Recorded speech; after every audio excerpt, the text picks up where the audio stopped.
I will invite the Honorable Premier to say prayers. Let us pray. Almighty God, from whom all wisdom and power are derived, we beseech thee so to direct and prosper the deliberations of the Legislative Assembly now assembled, that all things may be ordered upon the best and surest foundations, for the glory of thy name and for the safety, honor, and welfare of the people of these islands. Bless our Sovereign Lady, Queen Elizabeth II, Philip, Duke of Edinburgh, Charles, Prince of Wales, and all the royal family. Give grace to all who exercise authority in our Commonwealth, that peace and happiness, truth and justice, religion and piety may be established among us.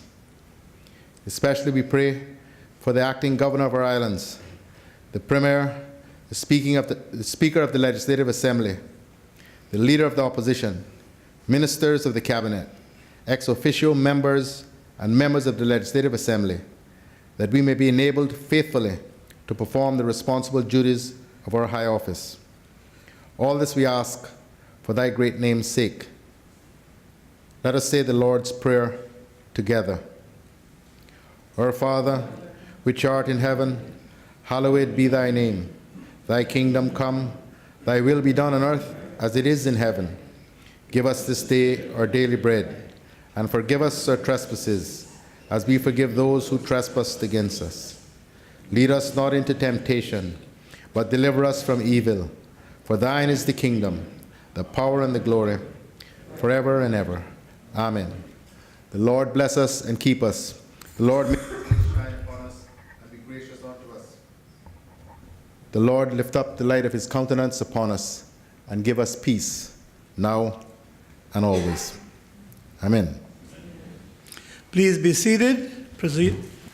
Proceedings are resumed.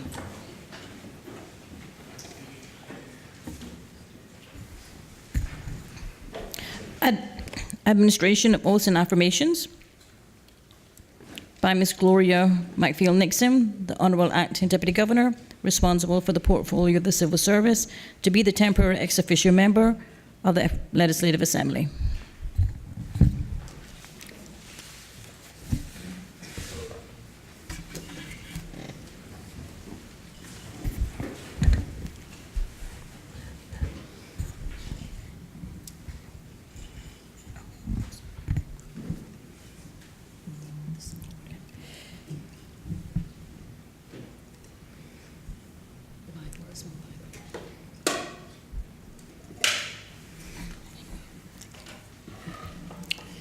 I, Mrs. Gloria Michelle McFeel-Nixon, do swear that I will be faithful and bear true allegiance to Her Majesty Queen Elizabeth II, her heirs and successors, according to law. So help me God.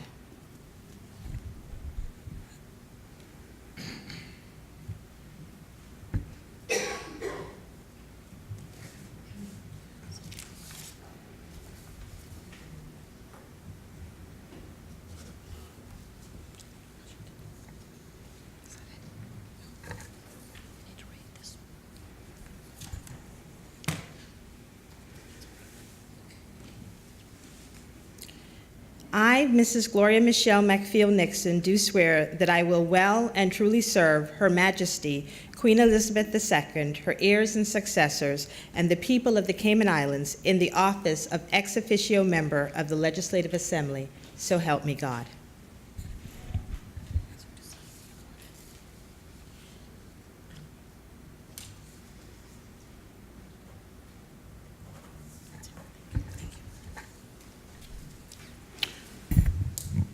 On behalf of this Honorable House, I do welcome the Honorable Temporary ex officio member and invite her to take her seat.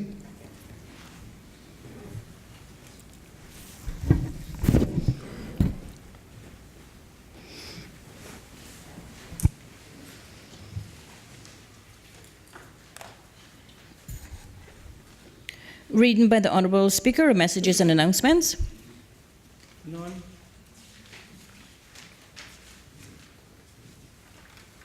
Presentation of petitions. None. Presentation of papers and of reports.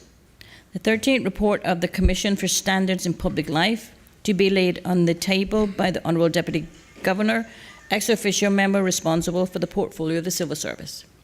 Honorable Deputy Governor.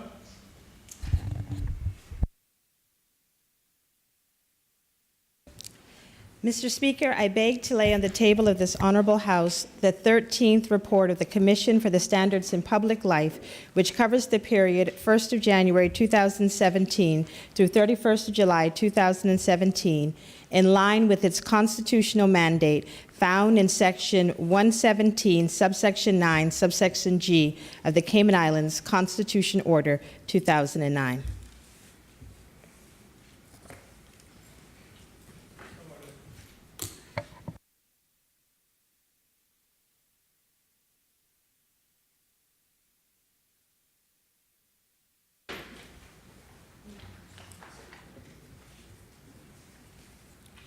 Member intend to speak? Thank you, Mr. Speaker. I shall offer a brief overview of the 13th report of the Commission for Standards in Public Life, which relates to the period 1st of February 2017 through 31st of July 2017. The Commission for Standards in Public Life continues to operate under the leadership of Mrs. Rosie Whitaker Miles, along with members Mrs. Sheena Hislop and Pastor Cheyenne O'Connor. The report covers the progress made and the key issues arising from the work completed by the Commission during the first half of their third year in office. During the reporting period, the members continued to assist in the drafting instructions for the Standards in Public Life regulations and the proposed commencement date for the law and the Standards in Public Life Law 2014 and the Standards in Public Life Amendment Law 2016, and the advancement of procurement-related matters such as a commencement date for the Procurement Law 2016, the drafting of the regulations, and the government's views on how the Commission will participate in the development of procurement moving forward in order to discharge its constitutional remit. In addition, the Commission considered and liaised with the Office of the Deputy Governor regarding the Commission's concerns surrounding the Gender Equality Tribunal's findings on the matter of Atherley et al. Versus Her Majesty Prison Service, discussed and continued to review the draft 2017 Ministerial Code of Conduct, finalized a review of the Public Authorities Bill 2016 in comparison to the law and issued a letter to the Office of the Deputy Governor, finalized a review of the good governance policies implemented by the Office of the Deputy Governor in April 2017, finalized and published the draft Policies and Procedures Manual on the Commission's website, and issued a press release on its redeveloped website, which features various Commission reports, publications, educational material, as well as local, regional, and international resources on standards in public life, ethics, and transparency in public office. In the next reporting period, the Commission intends to continue to follow up on both drafting instructions for the Standards in Public Life regulations and the proposed commencement date for the Standards in Public Life Law 2014 and the Standards in Public Life Amendment Law 2016. In addition, the Commission will also continue to follow up on whether a review, as set out in Section 20, subsection 3 of the law, had commenced, and if so, what proposals have been put forward. Continue to monitor the development of regulations and any other policies which will govern public procurement, finalize its review of the draft Ministerial Code of Conduct 2017, and provide feedback to the Cabinet Office, continue to discuss the need for engagement and training of all board members, and consider options as to how this can best be facilitated, and continue to participate in any public relations opportunities, as well as in local and regional cooperation efforts where possible. Mr. Speaker, I encourage members of the House and of the public to familiarize themselves with the contents of the report, which is also available online at www.standardsinpubliclifecommission.ky. Thank you, Mr. Speaker.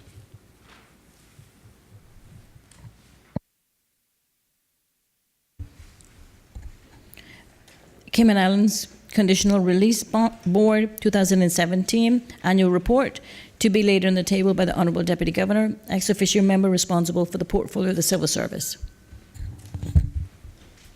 Honorable Deputy Governor. Thank you, Mr. Speaker. I beg to lay on the table of this honorable House the Cayman Islands Constitutional Release Board 2017 Annual Report. So ordered. Does the member wish to speak thereto? Thank you, Mr. Speaker. The Conditional Release Law 2014 and Conditional Release of Prisoners Regulation Law 2016 came into force in February 2016. The law makes provision for a conditional release board who are charged with making decisions regarding conditional release of prisoners on license, the post-release of prisoners released on license, and for revocation of licenses. The board, which is chaired by Mrs. Deborah Humphreys and supported by the Deputy Governor's Office, has been operating quite well. The CRB met monthly to conduct hearings. A new conditional release scheme has been adopted, which is based entirely on risk assessment and rehabilitation. Under the new scheme, a prisoner has to serve a minimum of 60% of their sentence before he or she can be considered for conditional release. If granted, the release will remain in force until the end of the sentence. The government's desired outcomes of the new conditional release scheme are rehabilitating prisoners to function in society and to live a useful life, protecting society from the criminal acts of repeat offenders, thus reducing crime, and reducing costs of imprisonment. Over the past year, the board has interviewed 54 offenders. These hearings cover parole issues, recall applications, the imposition of finalized license conditions, and progress hearings. The board has also met with 12 victims of crime. A total of 45 applications were received during the period. Of that total, 84% of applicants were released on license, while 16% of applicants were refused. Of the persons released on license, the vast majority, i.e. 27 persons, were Caymanians, with other nationalities being granted release on license, including persons of Romanian, Jamaican, British, American, Croatian, Filipino, and Hungarian background. Since its appointment, the board and its secretary, Ms. Debbie Prendergast, have made consistent progress against the intended objectives for the board. I encourage members of the House and of the public to familiarize themselves with the contents of the report. Thank you, Mr. Speaker.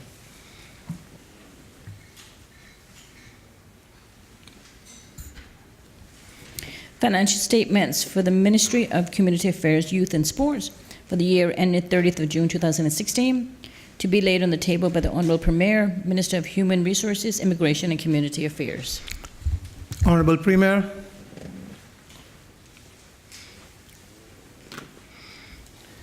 Thank you, Mr. Speaker. Mr. Speaker, these statements cover the period ending, or the year ending 30th of June 2016. The portfolio of the Ministry of Community Affairs has changed since then and no longer includes youth and sports. But I am proceeding to lay the report on behalf of that period. Mr. Speaker, I beg to lay on the table of this Honourable House the financial statements for the Ministry of Community Affairs, Youth and Sports for the year ended 30th of June 2016. So ordered. Does the Premier wish to speak to them? Mr. Speaker, only briefly to say with some pride that this is another of the clean reports received by the government, by the Auditor General. And she says, Mr. Speaker, in my opinion, these financial statements present fairly in all material respects the financial position of the Ministry of Community Affairs, Youth and Sports as at 30th of June 2016, and its financial performance and its cash flows for the year then ended in accordance with the International Public Sector Accounting Standards. Sue Winspear, CPFA Auditor General.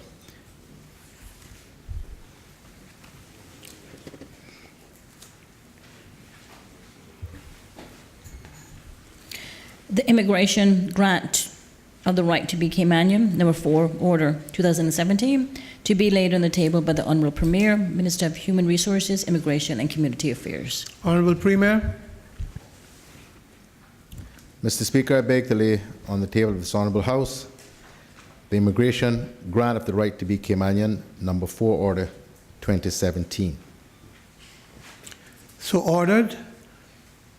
Does the Premier wish to speak thereto? Mr. Speaker, only briefly, this substantive presentation will occur when the motion, government motion, is moved later in the day. But just to indicate, Mr. Speaker, that this is with respect to the grant of the right to be Caymanian to David Morritt by the Cabinet.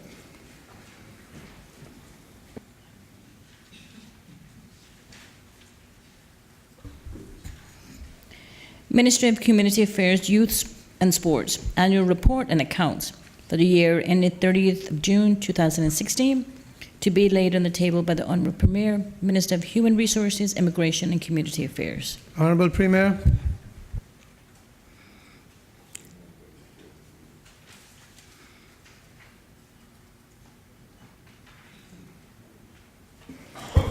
Mr. Speaker, I beg to lay on the table of this Honourable House the report of the Standing Business Committee of the Legislative Assembly of the Cayman Islands with respect to the throne speech and budget address. No. No.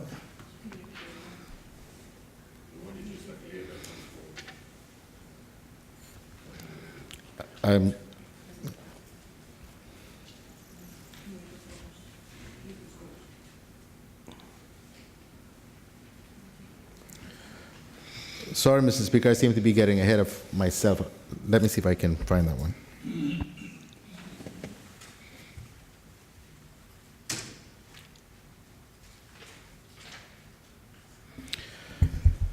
Mr. Speaker, I beg to lay on the table of this Honourable House the annual report and accounts for the Ministry of Community Affairs, Youth and Sports for the year ended 30th of June 2016.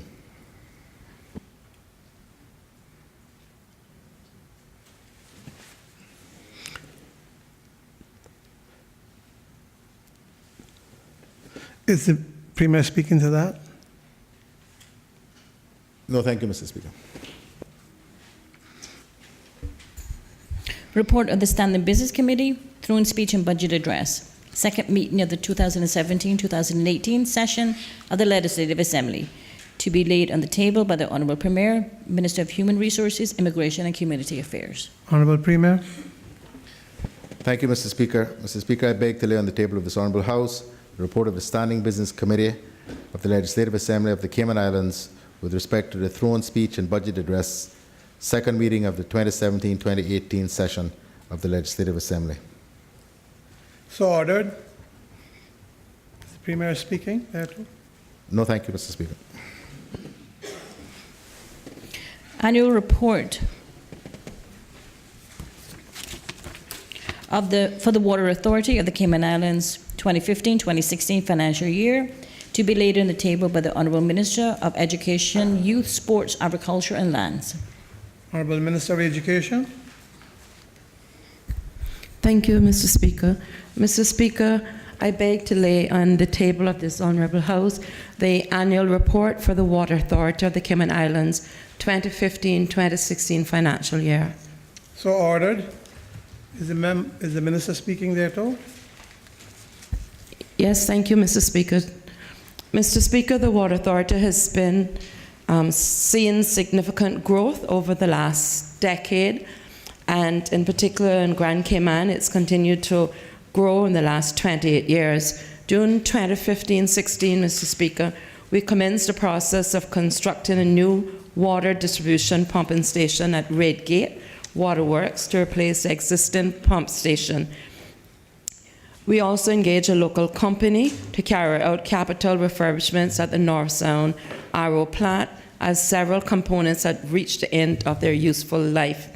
Another important ongoing project is the extension of the pipe water distribution system in Cayman Brac. Crews from Grand Cayman were mobilized in 2014 and have since installed 6,500 meters of pipeline to 116 new customers.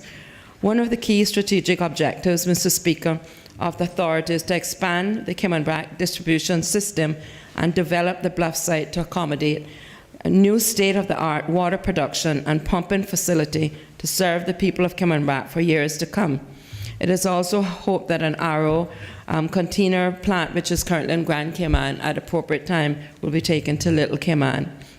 This fiscal period, Mr. Speaker, we also continued improvements to the authority's public wastewater collection system, which, with the replacement of the aging ductable iron pipe sewer force main between the main pumping station on the West Bay Road and the Water Authority Grand Cayman wastewater treatment plant, with approximately 1,311 meters of the high-density pipe. Other projects on the wastewater collection system, Mr. Speaker, included the continuation of the comprehensive manholes and pumping stations review. In addition, part of the authority's responsibility for the groundwater protection, the authority takes an active role to ensure proper cleanup and remediation in conjunction with other government agencies whenever fuel spills occurs. Mr. Speaker, I'm also pleased that the authority was able to continue with many of its outreach programs through the support of a local charity and participated in the Earth Cleanup Day, Careers Fairs Day, the World Water Day, and other social media engagements. This interaction with students in our local high schools, Mr. Speaker, through our Geology Education Week program is especially pleasing. For the third consecutive year, the authority teamed up with Dr. Brian Jones, a geology professor from the University of Alberta, to provide geology education to high school students and a professional development course organized for our high school teachers. These exciting projects were not possible without the strong support of all of the Water Authority team. Mr. Speaker, also two very significant board decisions and highlights were as follows. One, the direction was given to settle two outstanding loans which were held by the Water Authority for $4.3 million, and two, to recognize the post-retirement health benefit for defined benefit pensioners in the sum of $5.7 million. Mr. Speaker, the authority continues to place a great emphasis on the development of its employees, having spent $83,000 in training in 2015-16 and $46,200 to support scholarship recipients. We've also engaged in summer internships, Mr. Speaker, and during the summer of 2015, we welcomed some 15 summer interns and participated in a 2-week placement program. In the coming fiscal year, Mr. Speaker, as part of the Port Authority's mission, we'll continue to provide safe and reliable and affordable water and wastewater services to the people of the Cayman Islands. Much has been achieved in its 33 years, Mr. Speaker, but yet there's still much more to do. But with the continued hard work and dedication of all of the employees at the Water Authority, the direction of the ministry, we will continue to be a successful organization which is truly owned by all of the people of the Cayman Islands. Thank you for your indulgence, Mr. Speaker.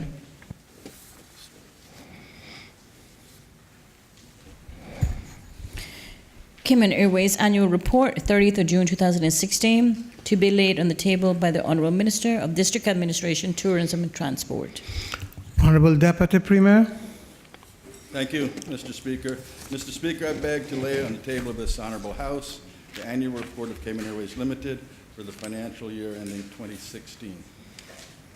So ordered. Is the member speaking there too? Yes, thank you. Thank you, Mr. Speaker. In accordance with Section 52.5 of the Public Management and Finance Law 2013 revision, I'm pleased to place before this Honourable House the audited financial statements of Cayman Airways Limited for the fiscal year ended 30th of June 2016. Mr. Speaker, the 2016 financials show a net operating surplus of $3,800,000, the largest in the airline's history.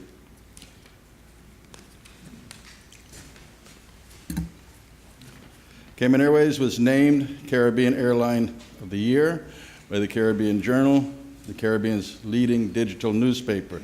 The announcement was made December 1st, 2015 as part of Caribbean Journal's 2015 Caribbean Travel Awards. The airline's fleet replacement plan for its jet aircraft was completed and detailed the targeted retirement schedule for the existing aircraft and the replacement with the phased introduction of new Boeing 737-800 MAX aircraft.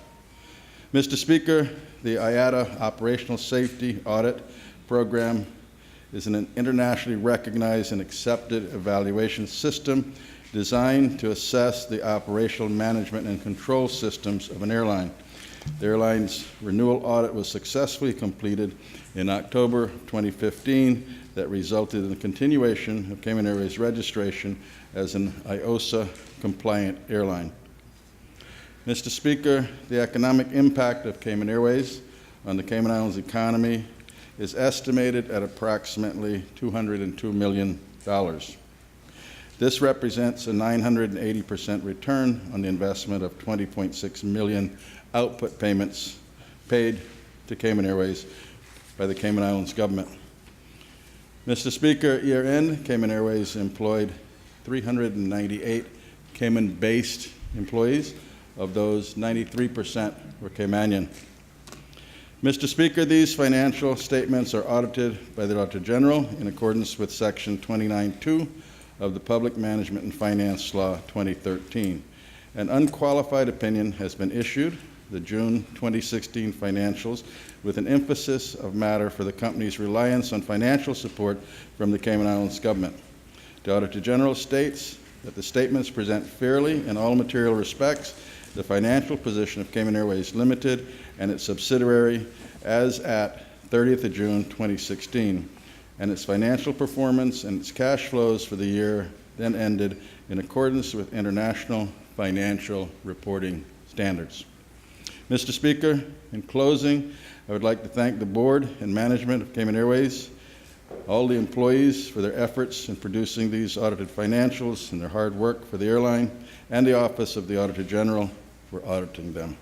I now invite members of this Honorable House and the public to review the report. Thank you, Mr. Speaker.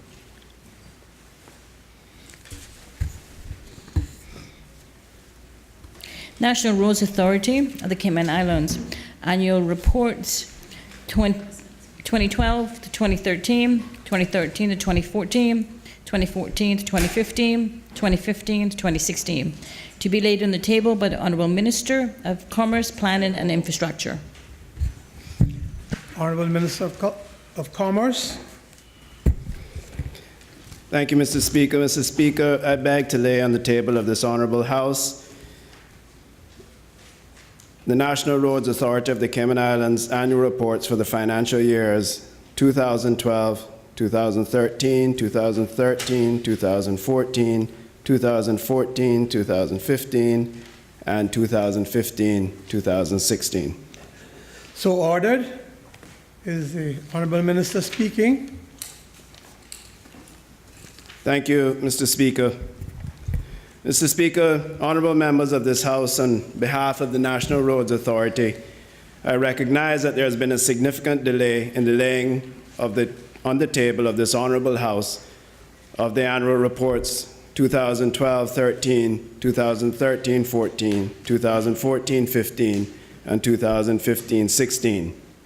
Mr. Speaker, the authority accepts responsibility for this delay that was due to a number of unavoidable reasons, including available resources having to be utilized for critical issues and various important projects. Having said that, Mr. Speaker, the financial reports for most of the years stated were already tabled on the floor of this honorable House that detail the authority's financial position. I'm pleased to report, Mr. Speaker, that the authority continued to invest significantly in training and development of personnel during the fiscal periods of the annual reports being presented. Mr. Speaker, the NRA boasts an all-Caymanian staff complement of 90, with 9 of those being female employees. The average employee length of service with the NRA, Mr. Speaker, is 15 years. Mr. Speaker, the NRA is a key policy instrument of this administration's goal to build a modern, smart infrastructure. I'm therefore pleased to present the 2015-16 annual report which outlines the authority's achievements during the year and provide an account for its use of public funds. Mr. Speaker, through amendments to the NRA law, the government galvanized its commitment to continue investing in our transportation network by earmarking on some $50 million in revenue over 5 years for road maintenance and development. As a part of this commitment, Mr. Speaker, I have agreed to the 5-year corporate strategy plan with the NRA to address the maintenance and expansion needs of the road network between 2015 and 2020, Mr. Speaker. 2015-16 was the first year under this agreement, and I am very pleased with the outcomes that have been achieved thus far. Mr. Speaker, infrastructure investments which facilitate trade and interconnectivity is a key component of a thriving economy. Indeed, the role of the road networks as the backbone of commerce is more evident in the Cayman Islands than in many other countries. Mr. Speaker, our roads connect our children to schools, workers to their jobs, and efficiently move goods and services across the island. It facilitates our power, water, and telecommunications infrastructures while providing hundreds of jobs through its continual maintenance and expansion. Mr. Speaker and members of this honorable House, I must warn that we cannot simply continue to build roads for the sake of accommodating more cars. As a country, we have to address our public transportation needs in tandem with reviewing our policies and legislations on the importation of used vehicles commonly known as Japanese deportees. Mr. Speaker, I am well aware that a properly functioning public transport system is not only desirable, but in fact, a necessary component. Mr. Speaker, the Honorable Minister for Tourism and Transport and I have been working collaboratively towards addressing these issues. Mr. Speaker, it is not only desirable to have a public transport system, but a necessary component. It must be reliable and accessible, whether it's in the heat of the summer or during the raining season. Mr. Speaker, to assist in this effort, NRA will continue to build and upgrade our roads using our new standard to include proper curbing, drains, and pedestrian cycle lanes. Mr. Speaker, the road network is the single largest and most valuable man-made asset owned by the people of the Cayman Islands. The last value was at some $80 million. Mr. Speaker and honorable members of the Legislative Assembly, I look forward to the continued success of the NRA. It is important to recognize, Mr. Speaker, that any organization which serves the people must never become complacent and should endeavor to meet the challenges of the future and planning preparations. The report before the House, although delayed in coming, Mr. Speaker, demonstrates that the considerable achievements of the authority as it keeps pace with the needs of our islands. Mr. Speaker, I would also like to take the opportunity to congratulate the NRA on the recognition that they recently received from the Public Accounts Committee in appreciation for achieving an unqualified audit. Mr. Speaker, I'd like to thank my colleagues in the Cabinet and the Legislative Assembly for their continued support, and I would ask that members do take the opportunity to review the reports. Thank you, Mr. Speaker.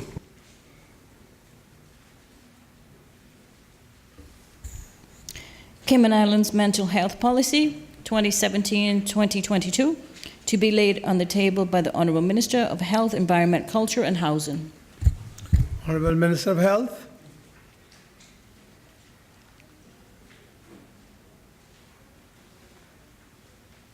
Thank you, Mr. Speaker.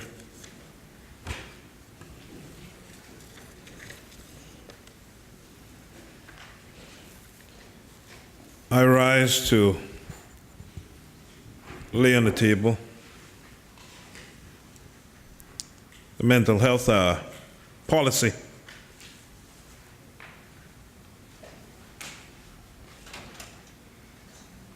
So ordered.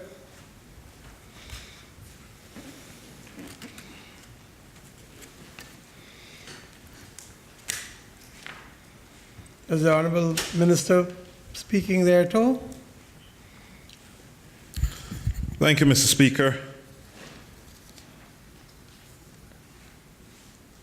rise to table the Cayman Islands Mental Health Policy 2017 to 2022 that was approved by Cabinet in August. Mr. Speaker, this Cayman Islands Mental Health Policy represents the culmination of hard work by a diverse group of stakeholders, the Ministry of Health, and technical support provided by the Pan American Health Organization. Mr. Speaker, the World Health Organization conceptualizes mental health as a state of well-being in which the individual realizes his or her own abilities, can cope with the normal stresses of life, can work productively and fruitfully, and is able to make a contribution to his or her community. This policy is very timely, as there is a need for a more comprehensive approach to health to include physical and mental health. Mr. Speaker, this Cayman Islands mental health policy outlines the vision, goal, values, and guiding principles and priority areas for action. Mr. Speaker, the vision of the Cayman Islands mental health policy is optimal mental well-being for all in the Cayman Islands.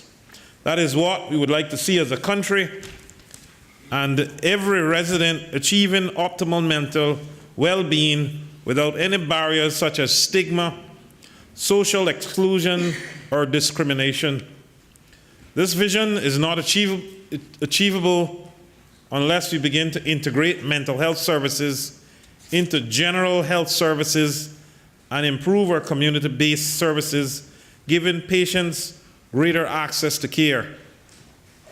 Mr. Speaker, the goal of the policy is to provide an enabling environment to ensure optimal mental well-being. Mr. Speaker, as you may be aware, the Cayman Islands boasts one of the most comprehensive mental health legislations in the region that promotes and protects the human rights of persons with mental illness and their families. An enabling environment would promote well-being, reduce or prevent the onset of mental illness, offer care, enhance rehabilitation, and promote the rights of persons with mental illness to reduce morbidity, disability, and mortality. Mr. Speaker, I would now like to speak to the values and guiding principles. These principles will guide the efforts in realizing the vision, and they demonstrate that at all times, mental health patients must be treated with respect and dignity. Mr. Speaker, the values and guiding principles are as follows. Human rights. The human rights of everyone are to be upheld, and special provisions will be made to safeguard the dignity and human rights of people with serious mental illness in all situations. Diversity, equity, and social justice. Our community is made up of individuals from diverse cultures with diverse characteristics and needs. Therefore, services must be culturally sensitive and appropriate to individual choices and preferences. Universal access. Everyone should be able to access mental health services, and individuals' inability to pay for services should not be a deterrent to him or her accessing care. Respect and understanding. Persons living with mental illnesses are valued members of the community and deserve to be treated with dignity and respect. Involvement of service users. Consumers of mental health services, families, and communities are considered critical partners in mental health care and should be encouraged to actively participate in policy formulation and the design and implementation of mental health programs. A continuum of support and services within an integrated systems approach. We value and strive to create a comprehensive continuum of services and support from the health and non-health sectors, which takes into consideration the individual needs of consumers. Mr. Speaker, the community-based mental health services. We value and strive to create a community-based model of care. Excellence and quality.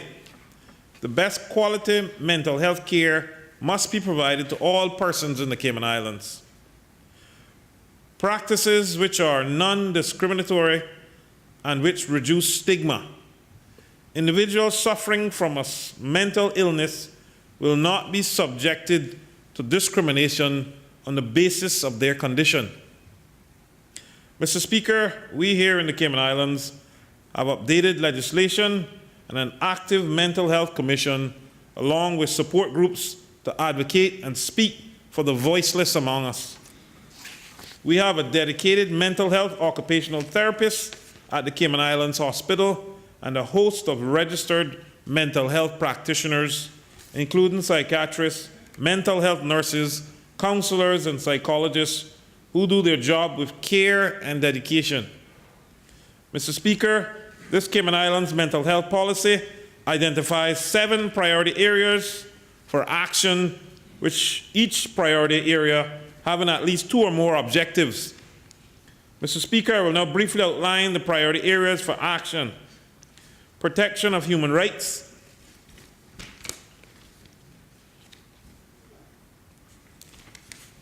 mental health promotion and education, prevention of mental illness, access to mental health services, information for decision-making and data gathering, intersectoral collaboration, capacity building.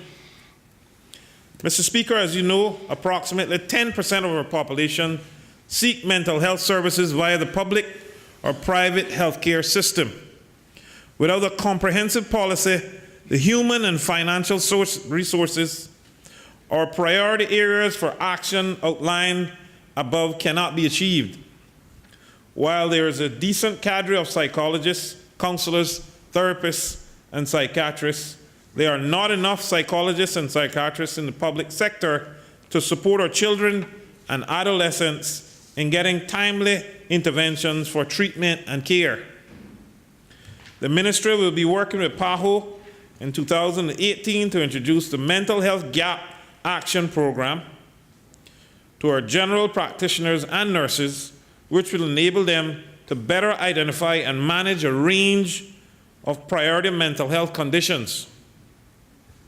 Mr. Speaker, going forward, the Ministry will work with the stakeholders to develop the action plans and performance indicators to provide direction to our efforts to fully implement the policy. Mr. Speaker, while there is more to be done in the areas of mental health promotion, care, and treatment, I am happy to say that we are making good progress on the proposal to build a long-term residential mental health facility, expected to be fully operational in the second half of 2019. Our chronically ill patients currently receiving treatment overseas will have the opportunity to come home, and those who are currently amongst us and are unable to travel overseas will have a safe and secure place to stay until they can be rehabilitated and are able to fully be reintegrated back into society. Mental health and well-being are fundamental to our collective and individual ability as humans to think, interact with each other, earn a living, and enjoy life. Therefore, the promotion and restoration and protection of our mental health are regarded as vital concerns for us as individuals, communities, and societies. Mr. Speaker, I would like to thank my chief officer and the team at the Ministry for leading the process, the Government Information Services, the Pan American Health Organization for their technical expertise and financial support, and most importantly, the stakeholders without whom the policy would not have been.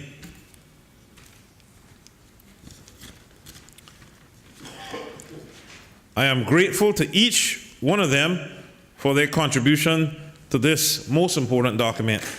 Mr. Speaker, I would like to close with these words: to be healthy as a whole, mental wellness plays a role.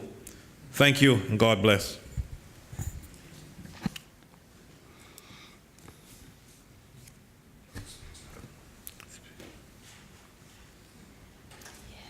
Thank you.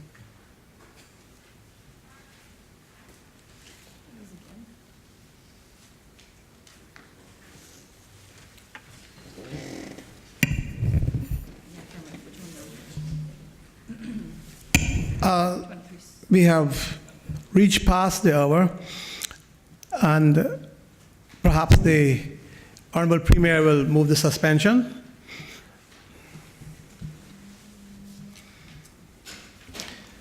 Thank you, Mr. Speaker. Mr. Speaker, I move the suspension of the relevant standing order in order that questions may be asked after the hour of 11 o'clock. 23. Question is that standing orders 23, 7, and 8 be suspended in order for questions to be asked after the hour of 11 a.m. All in favor? Aye. Those against? The ayes have it.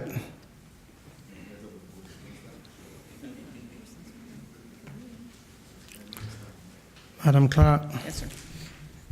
Questions to honorable ministers and members of the cabinet. The honorable leader of the opposition, the elected member for Northside, to ask the honorable minister of finance and economic development. Question number 1. The honorable leader of the opposition. Thank you, Mr. Speaker. Mr. Speaker, I beg to ask the honorable minister responsible for finance and economic development. Question number 1. Can the honorable minister state what percentage discount is allowed by customs on goods imported into the Cayman Islands?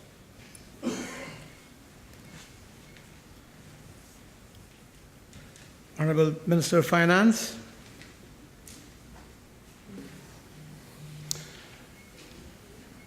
Thank you, Mr. Speaker.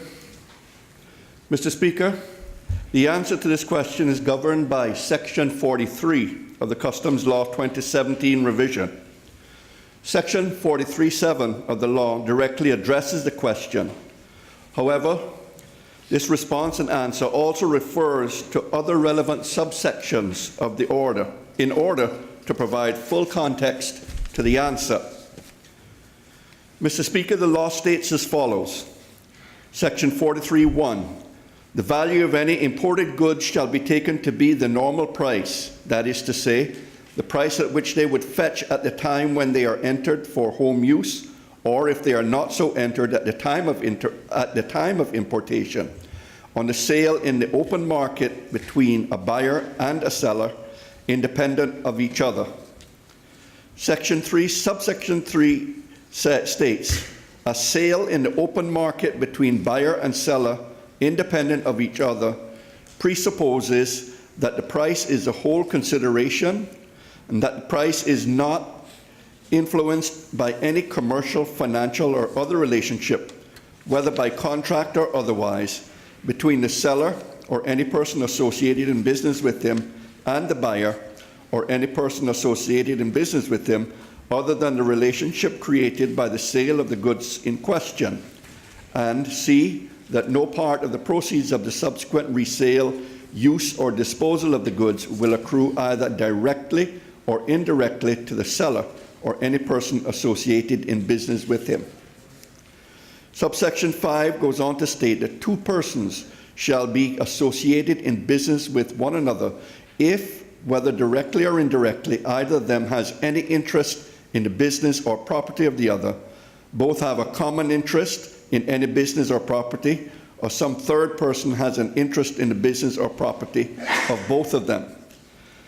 Section 7 says, subsection 7, discounts and similar reductions in invoiced values will be deductible from the value for duty only if it can be shown to the satisfaction of customs that such deductions are available to any buyer purchasing similar goods from the same supplier, do not result from a special relationship between the buyer and seller, and do not, in any case, exceed 20% of the invoiced cost. Subsection 8. The collector may, for the purposes of this section, require an importer or other person concerned with the importation of goods to furnish, in such form as may be required, such information as is necessary for a proper valuation thereof, and to produce any books of accounts or documents of whatever nature relating to the purchase, importation, or sale of the goods by that person. It follows, Mr. Speaker, from the proceeding that the collector of customs, and by extension, customs officers, have no discretion in law on this issue. The law is clear and specific that the maximum discount allowed for the purpose of assessing the value of goods is 20%, irrespective of the actual discount received by the buyer or importer at the time of purchase. Thank you, Mr. Speaker. Are there any supplementary questions?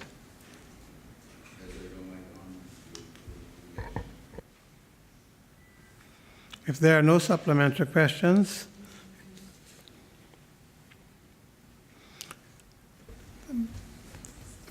the Leader of the Opposition. Through you, Mr. Speaker, to the Minister.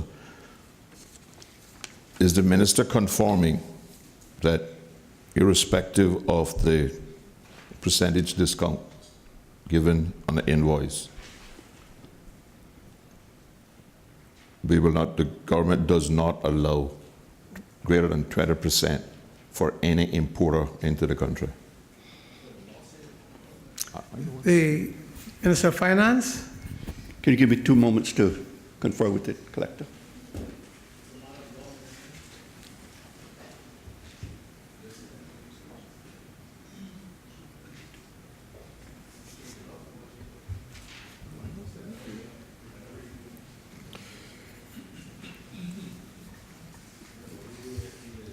Mr. Speaker, I can confirm that the maximum the law allows is for 20%, and that is what is applied by customs.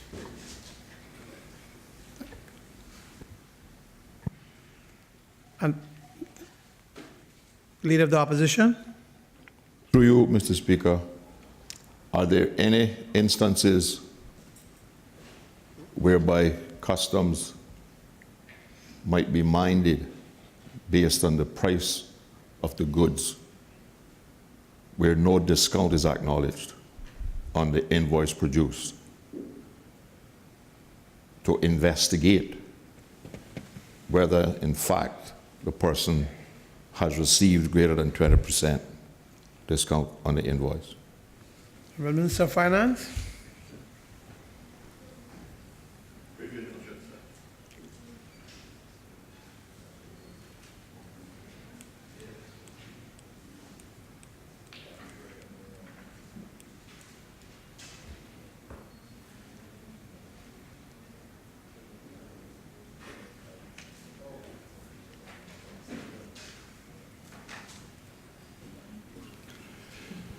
Mr. Speaker, I'm advised that the answer to that would be no, that if there is no representation made by the importer that there is a discount applied, that they would have no real reason to investigate.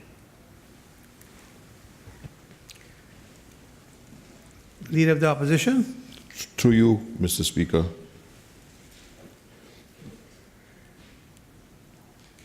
would it therefore be possible for people to have obtained greater than 20% and simply white out the percentage and present the price of the goods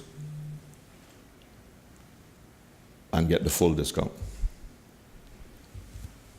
Minister of Finance.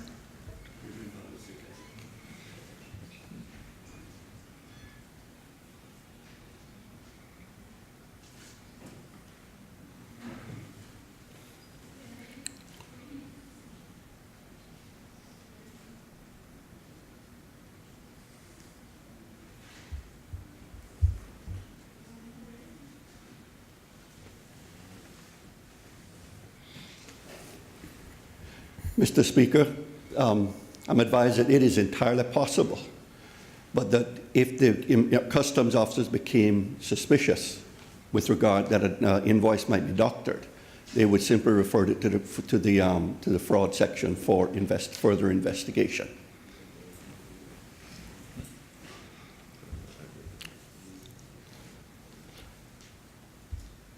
The member from East End. Thank you, Mr. Speaker. Mr. Speaker,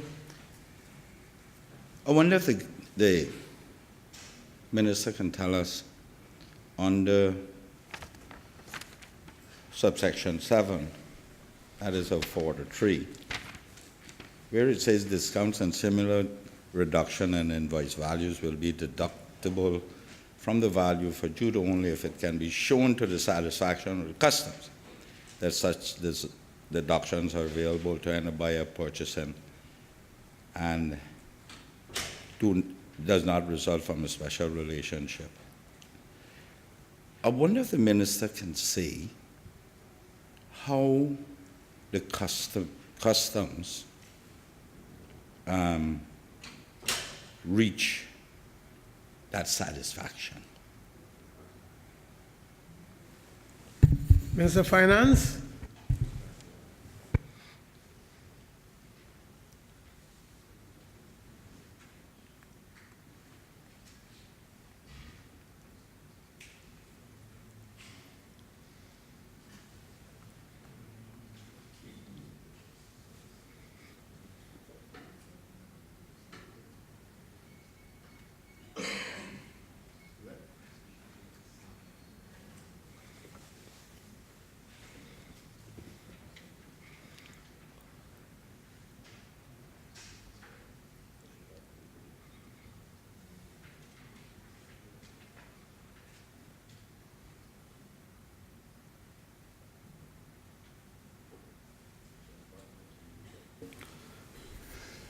Mr. Speaker, it's difficult to answer a particular question with specificity because what normally happens is that there would tend to be some indication that there might be something untoward with an invoice with regard to the granting of the discounts. And what I understand is that they would look for patterns in terms of certain importers and other factors that might lead them to form a view that there's something that is untoward or suspicious about a particular invoice when it does. And once that happens, then goods wouldn't be released, but there would be an investigation. Member from East End. This Thank is you. the last supplementary. Thank you, Mr. Speaker. Mr. Speaker, I wonder if the minister would agree that we need to do something about Section 7, amendment. For instance, if one goes overseas and produces the correct invoice, that is after discounts, and brings in an authentic invoice, and the customs on suspicion now has to go and investigate to see if that's correct, because the only thing they compare it with is purchases, and a buyer purchasing similar goods from the same supplier. There may not be anyone in Cayman buying from that same supplier. Would the minister agree that we need to now start looking at that to avoid losses by having a task force or a section of customs to specifically look at invoices even after the fact, because the customs has the authority to go in after the fact? Minister of Finance.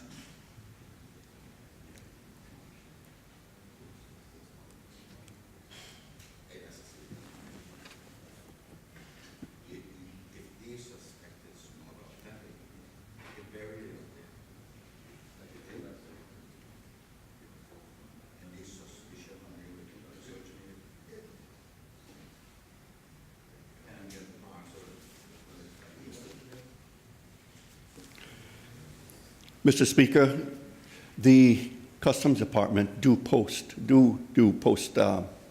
clearance investigations into invoices as a matter of course that they are investigated and looked at. But I would remind the answer more specific with regard to the revisiting this whole area. I think it's important for us to note that the rationale for this section of the law is to discourage fraudulent invoices, to protect government's revenue, and to limit the amount of resources that would otherwise have to be applied by customs to investigating suspicious documents and transactions.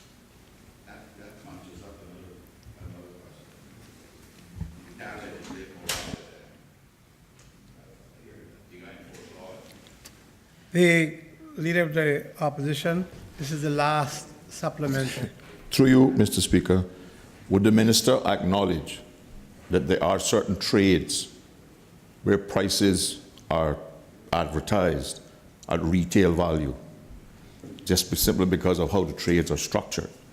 But when you purchase quantities at wholesale, 50 and 60% discount is not unusual. And I would hazard a guess that that does not result in any of these special relationships. That's just how the business is done. But are those people in those trades being subjected to Clause 7? And therefore, even though their genuine invoice may say retail value, discounted wholesale value 60%, they are not allowed any more than a 20% reduction. No, I don't. Minister of Finance.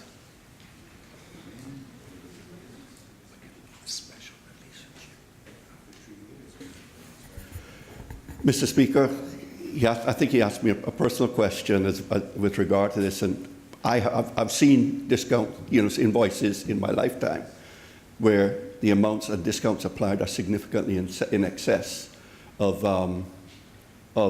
that from what what I would call the MSRP or manufacturer's suggested retail price. So I have seen it.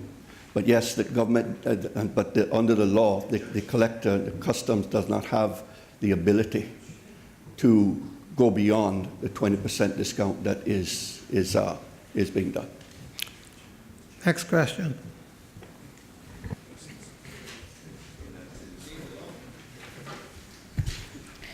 The Honourable Leader of the Opposition, the elected member for Northside, to ask the Honourable Minister of Commerce, Planning and Infrastructure. Question number 2. Honourable Leader of the Opposition. Thank you, Mr. Speaker. I beg to ask the Honourable Minister of Commerce, Planning and Infrastructure, question number 2. Can the Honourable Minister give an update on the engineering study to prevent the erosion of Cayman Public Beach? Honourable Minister, Planning. Thank you, Mr. Speaker. Thank the honourable member for the question. Mr. Speaker, my ministry and I met with the member on a site visit to observe the problem and discuss the way forward.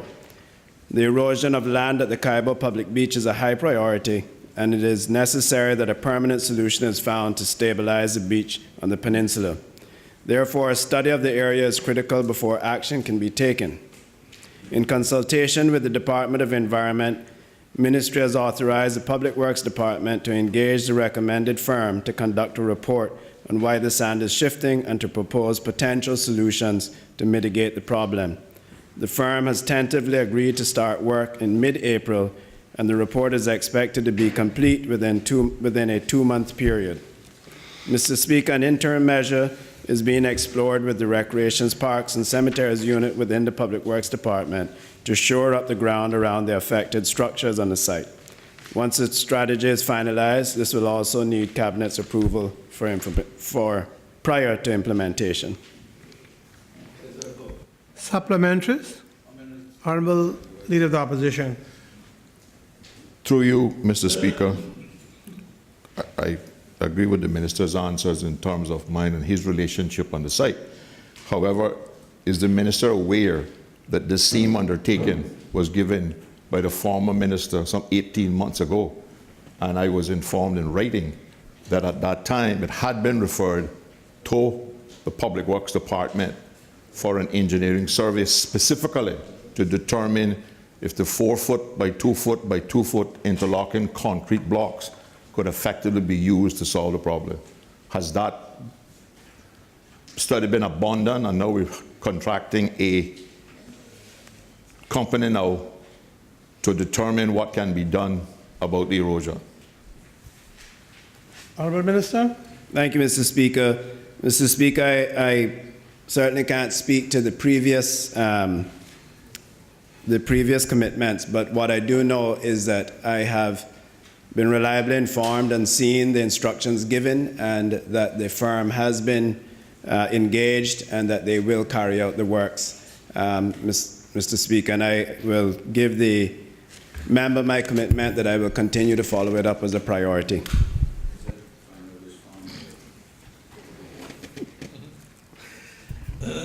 Minister, sorry, Leader of the Opposition.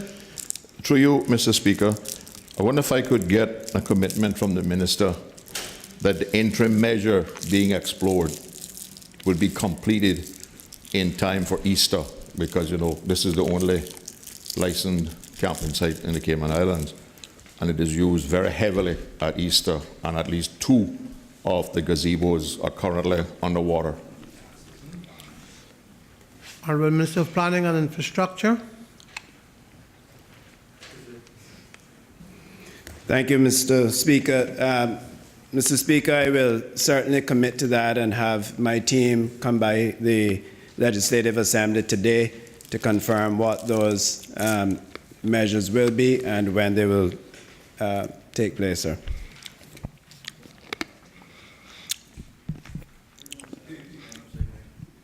Leader of the Opposition, have a supplementary. Mr. Speaker, I wonder if the Minister could provide us with the information as who the firm is and what are the parameters that they're looking at. In other words, is it a wide open survey that they can come up with whatever is the best solution, or are they going to look at the seam concrete blocks to block it? Minister of Planning. Mr. Speaker, I do not have those details with me. I will undertake to have those delivered here today as well when the team comes over.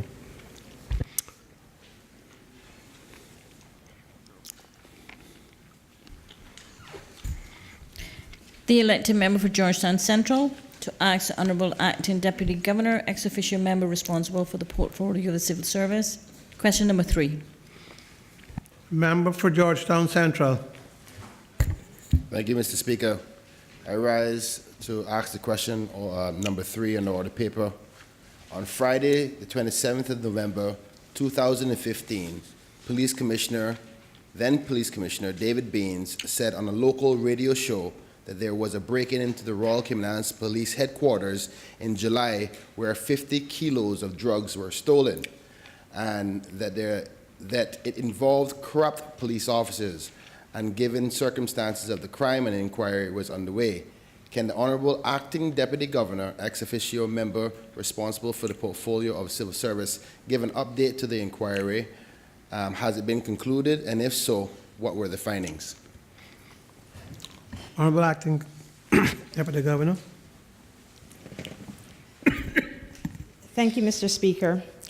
Mr. Speaker, on the 14th of July, 2015, 23 kilograms of cocaine and 33 kilograms of cannabis or ganja were stolen from an exhibits container in the rear of the Georgetown Police Station. Despite an extensive criminal investigation by the Royal Cayman Islands Police carried out under Operation Brant, none of the controlled drugs were recovered. No definitive suspect has been identified for the commission of the crime, and to date, no person has been charged with the commission of this crime. Reference by the then Commissioner of Police in November 2015 to involvement of corrupt police officers in the commission of the crime is speculative and to date unsubstantiated. The theft of the drugs remains an open and active investigation. Are there any supplementary? Member for Georgetown Central. Thank you, Mr. Speaker. Is the Acting Deputy Governor saying that the Police Commissioner was wrong in his statements to the public of this country in respect to his claims that corrupt officers were involved in the break-in. Honorable member. Thank you, Mr. Speaker. Reference by the then Commissioner of Police to the involvement of corrupt police officers in the theft of drugs was associated with general, unsubstantiated suggestions circulating inside the police service to the effect that a police officer or officers had assisted criminal elements in the theft of the drugs by providing relevant information on the storage of the drugs. However, in the course of the criminal investigation led by a detective superintendent, 105 hours of CCTV footage was examined, 14 search warrants were executed, and 8 persons were arrested and charged with over 40 drug-related offenses. However, these were not directly related to the theft of the drugs on the 14th of July, 2015. The theft of the drugs remains, as I've said, an open and active investigation. On the 15th of January 2018, a known recidivist was arrested on suspicion of the theft and criminal trespass at Georgetown Police Station on the 14th of July 2015. A file was subsequently submitted to the offices of the Director of Public Prosecutions, who, however, directed no criminal prosecution. The matter remains an active investigation, and I'd just like to stress that despite considerable investigations having been undertaken to date, there is nothing to substantiate the suggestions that were made at that time by the then Commissioner of Police. Despite extensive investigations, there's been nothing to substantiate those allegations. Member for Georgetown Central. Thank you, Mr. Speaker. I just have 2 more questions. Can the Honorable Acting Deputy Governor say whether or what is the policy for the Chief of Police to make such claims to the country on national radio without foundation of evidence of that? Because obviously we can imagine the significance of that on the society and the fear that it caused.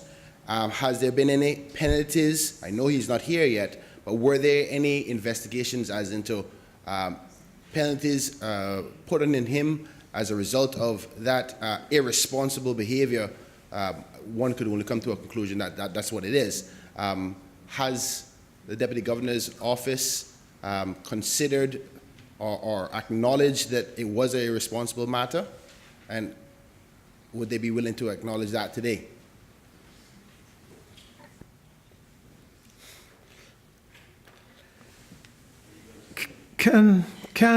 Honorable member, can you answer that? His opinion? Mr. Speaker, I certainly don't want to meet one set of speculation with another set of speculation. What I can only reiterate is that the matter has been thoroughly investigated and continues to be thoroughly investigated.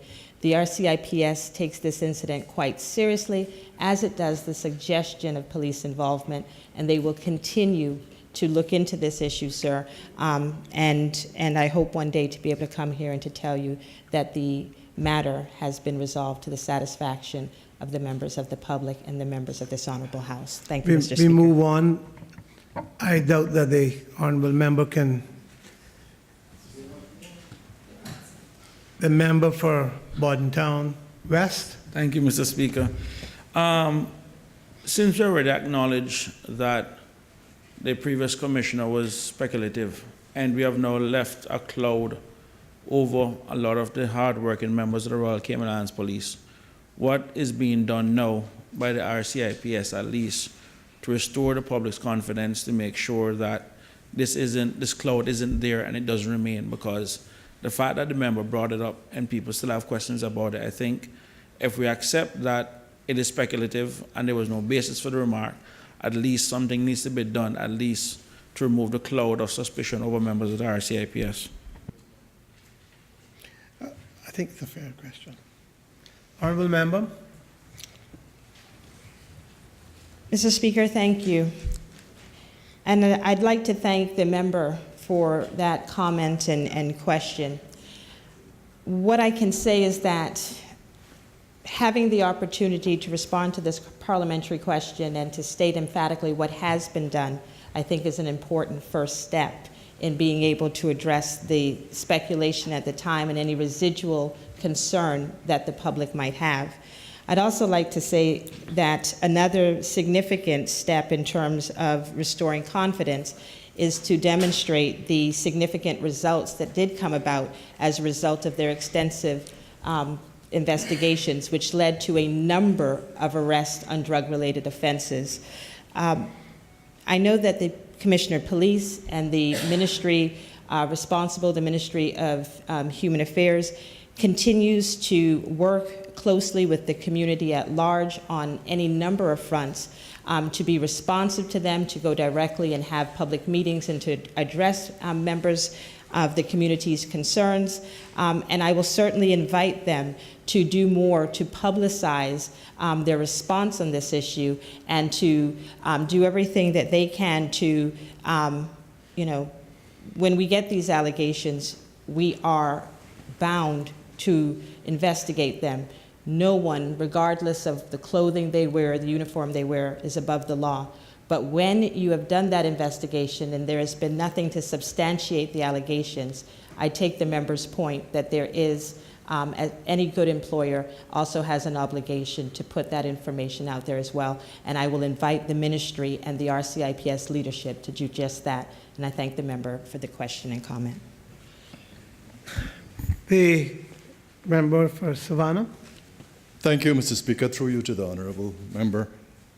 Is there a consideration to change the policy to retain this large amount, let's put it that way, of the cocaine and the cannabis?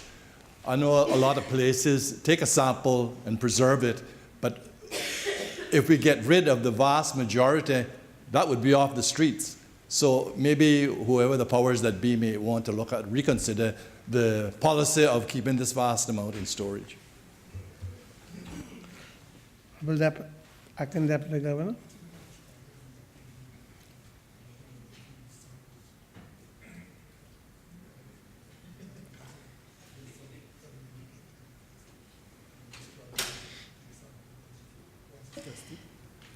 Thank you, Mr. Speaker.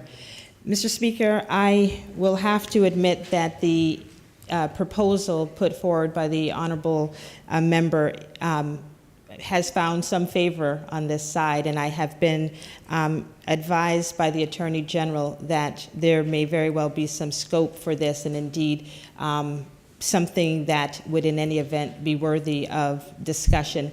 I cannot give an undertaking, as I'm not myself sufficiently familiar with the operations or the rules of evidence that the DPP's office might impose on the RCIPS, but I will certainly pass that on, because anything that we can do that will remove the risk of this reoccurring, I think is certainly a very worthy recommendation to take on board, and I will certainly be sure to share that with the leadership team.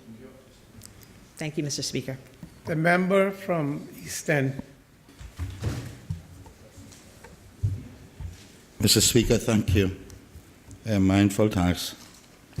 Very pointed questions, but I can leave them for another time. Are you saying you don't have a question? No, the one with the needles.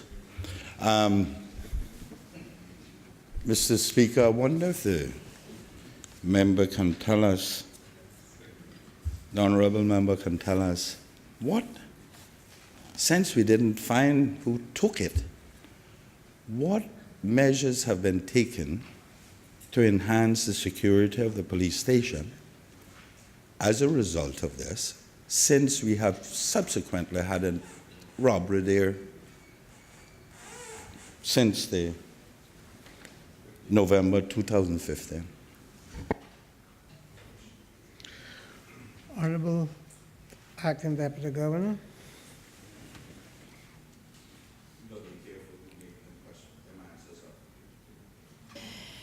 Thank you, Mr. Speaker.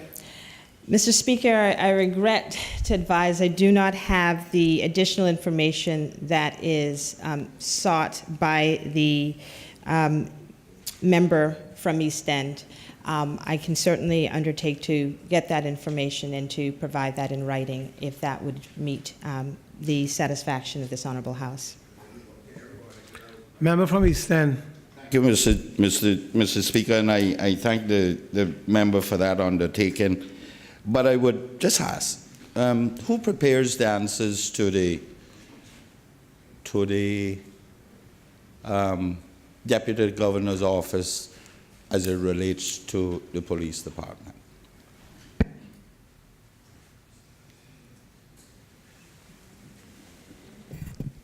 Honorable Acting Deputy Governor, do you have that information?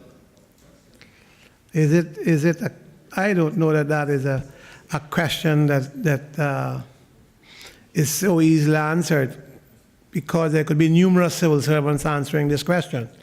So she might not be able to answer that. Mr.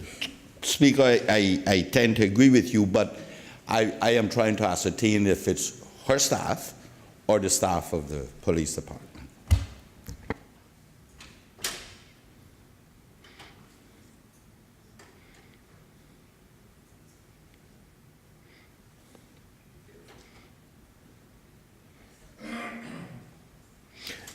Did you get the last question? Or you wanted to repeat that? Mr. Chairman, if I could request, Mr. Speaker, if I could request that question. Mr. Speaker, the question is, who prepares? No, don't make it broad. If you're going to make it specific so that she understands. The latter part you said was whether it's her staff or police. Right, I was trying to ascertain whether it was, the question was if it was the police department or her staff. Honorable Acting Deputy Governor. Thank you, Mr. Speaker. Mr. Speaker, as members will appreciate, it takes many hands to make the system of government work.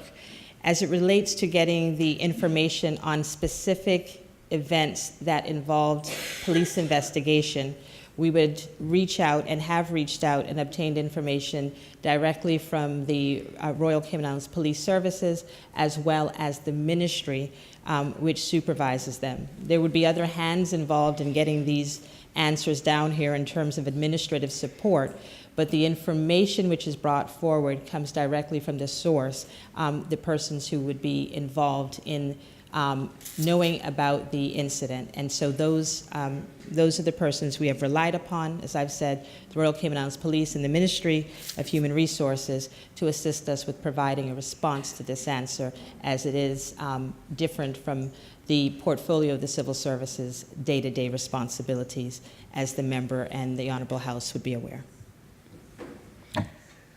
The member from East End. Thank you, Mr. Speaker. I mean, that conjures up another question. Which ministry supervises the police department?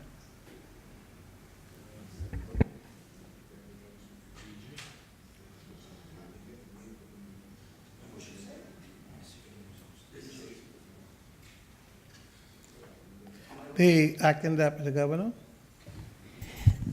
Thank you, Mr. Speaker. Mr. Speaker, as it relates to the responsibilities for the Royal Cayman Islands Police Services, you will realize that we have a number of lines, reporting lines for that ministry. The financial reporting lines, where the budget sits and the individuals who bring the matters for the Royal Cayman Islands Police, as is set out in our annual budget, is the Ministry of Human Resources. But as the governor also has certain responsibilities for safety and security matters in these islands, there is also a relationship with the governor's office, who is the appointing officer for the Commissioner of Police, and we support the governor's office as that falls within our portfolio of the civil service. And so on some of these matters you will hear from the portfolio of the civil service, although on budgetary matters, when you are in Finance Committee, you will no doubt be familiar with having the police come as part of the Ministry of Human Resources. we move on. Mr. Speaker. We move on to the question number 4. Mr. Speaker, come on, man. You didn't even let me finish my line of questioning, man. Well, you should have been on your feet several times, but time is up. And we have moved past we have moved past the question, the substantive question. Yeah, but I'm trying to get back to Question number 4.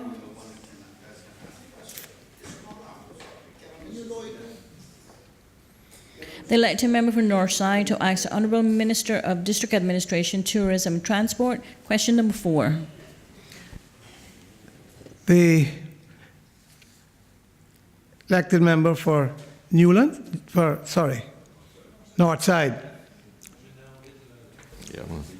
Thank you, Mr. Speaker. Mr. Speaker, I beg to ask the Honourable Minister of District Administration, Tourism and Transport, question number 4. Can the Minister give an update on the marking of the water sports zones? Honourable Minister of Planning. Sorry, the Honourable Deputy Premier. Thank you, Mr. Speaker. Mr. Speaker, I thank the honourable member for the question. The Port Authority has been instructed to commence the marking of the existing designated water sports zones with buoys, commencing with North Side.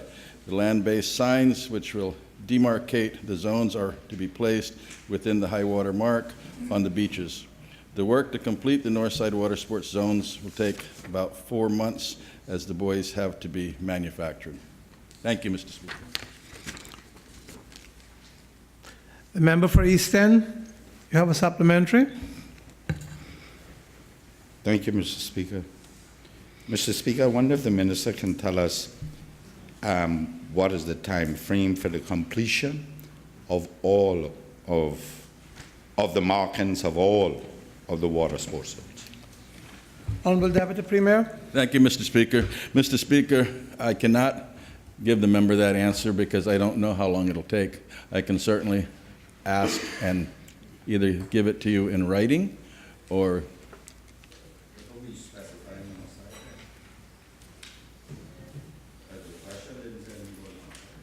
if there are no more supplementaries, we'll move. Mr. Speaker,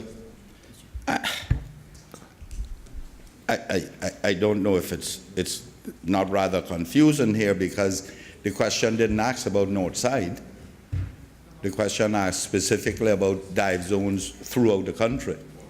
And I want to know what's the reason why North Side is singled out and East End is not included, or Georgetown for that matter, or West Bay for that matter, or Badintown. Thank you, Mr. Speaker. Mr. Speaker, it's a fair question from the member.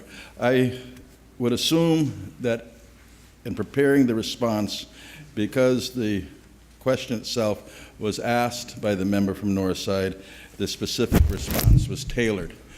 But I can again say to the member from East End, I don't have the answer you've asked, but I will get the answer for you, if that's acceptable. Thanks.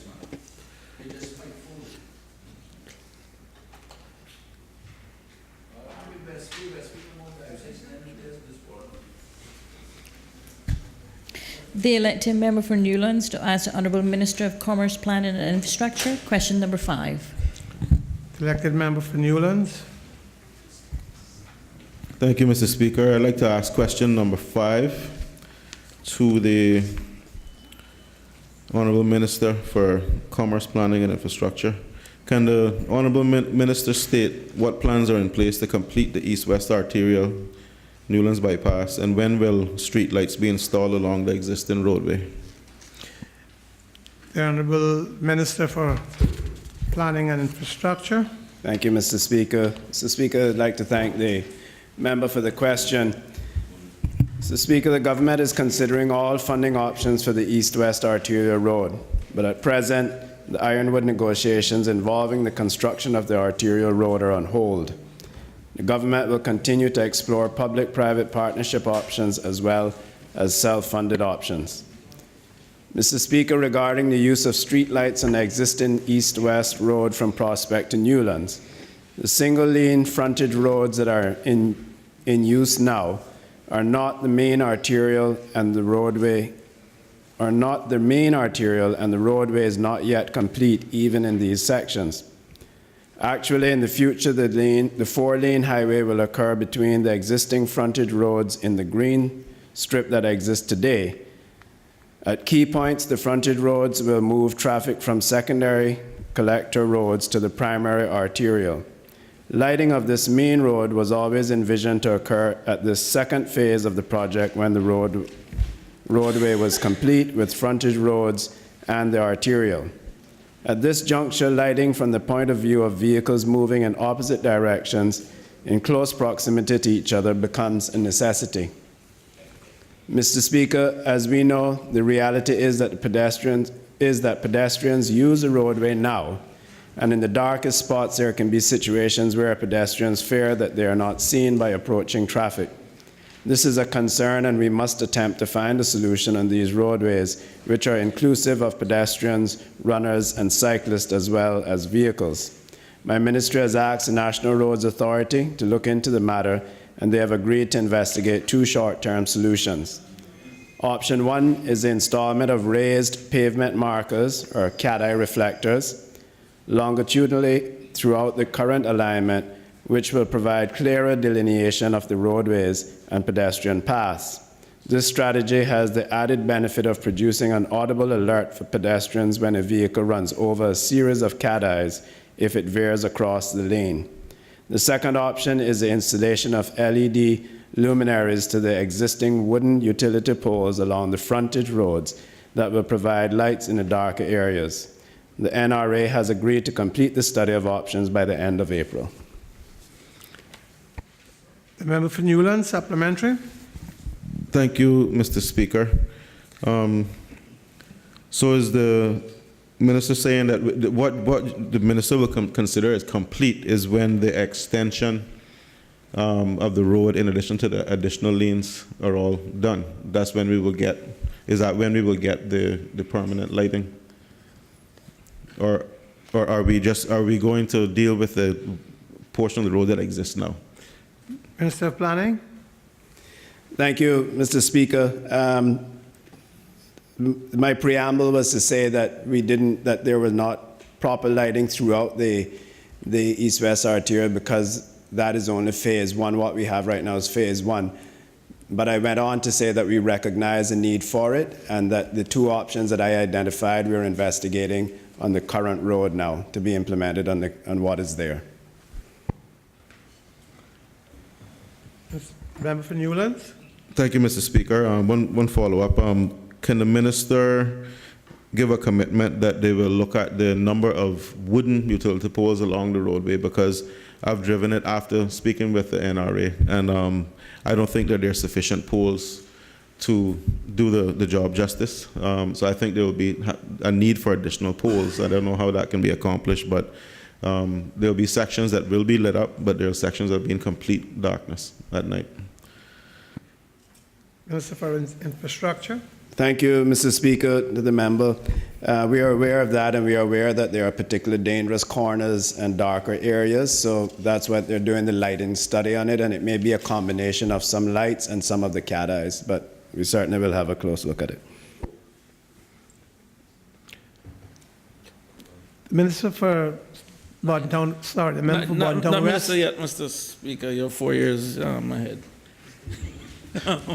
Don't count your chicken before the That's all house right. is on. Sorry, I couldn't resist. Thank you, Mr. Speaker. Through you, sir, one of the things, going back to the original question concerning the east-west artery, after Hurricane Ivan, one of the big issues we had in the Eastern District was, I couldn't remember the name of the condo, so forgive me a little bit, that came out in the middle of the road that pretty much had shut off the eastern side of the island. Mariners Cove, thanks very much. And one of the things was the importance of having that second road which came out to allow at least traffic between the east-west in the middle of the island. Now, I met with NRA around a month and change ago, and I understand the cost would be about 60 million, I guess, to complete it, carrying it up. But at least I know in the current budget there isn't any money set aside, but I just would like to know from the minister if there's any plans in the next budget at least to phase it, phase 1, phase 2, phase 3, where at least we can get some road work going up in the middle of the island, because areas in the Eastern District are still at risk of being landlocked in the event of another natural disaster. Thank you. The Honorable Minister of Infrastructure. Thank you, Mr. Speaker. To the member, I thank the member for those points. And yes, we continue to look at several opportunities for triple Ps, but we're also looking down the road to at least start the road, whether it be in phases or whether we can do it in combination with others. But yes, it is on one of the priorities of the government. The member for East End. Thank you, Mr. Speaker. Mr. Speaker, the minister has said that that the government is looking at considering all options and funding to complete the East-West Arterial. Can he explain completed to what stage? Complete the East-West Arterial would be to Tortuga Club. Is that where we're going with it?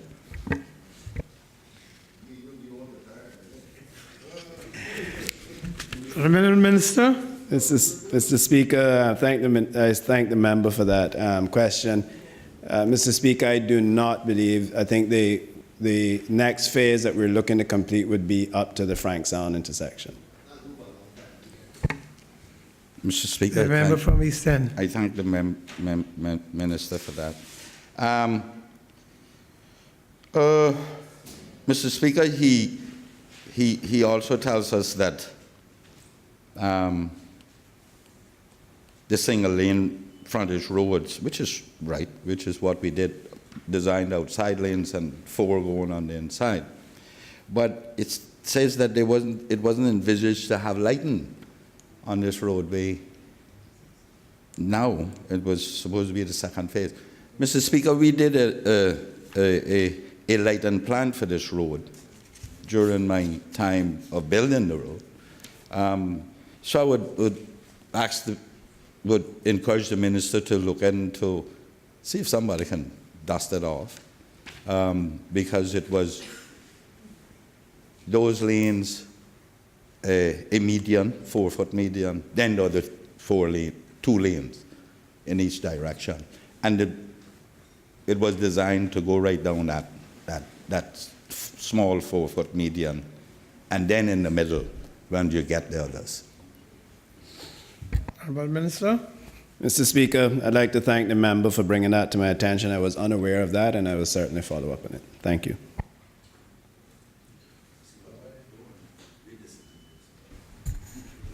Statements by the honourable ministers and members of the cabinet. I have given leave to the Honourable Premier to make a statement.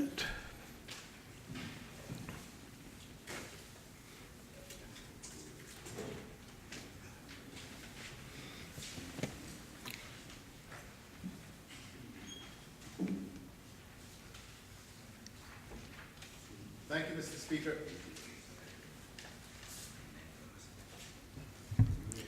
Thank you, Mr. Speaker. Mr. Speaker, the events of the past week have once again heightened the public discourse around crime, particularly gun-related crimes. The report from the Royal Cayman Islands Police Service of 2 robberies and a subsequent murder, and that they were looking for an individual who was armed and dangerous and presumably willing to shoot if he felt at risk, caused alarm throughout these islands, but especially in the Red Bay community, which I represent, and the Prospect constituency where I live. And rightly so, Mr. Speaker, to be afraid to walk from your car at night to your front door or to visit an entertainment establishment at night for fear of being robbed or worse is not the Caymanian way of life. And even if these incidents are not everyday occurrences but are only spikes in crime, they must never come to be accepted as the norm.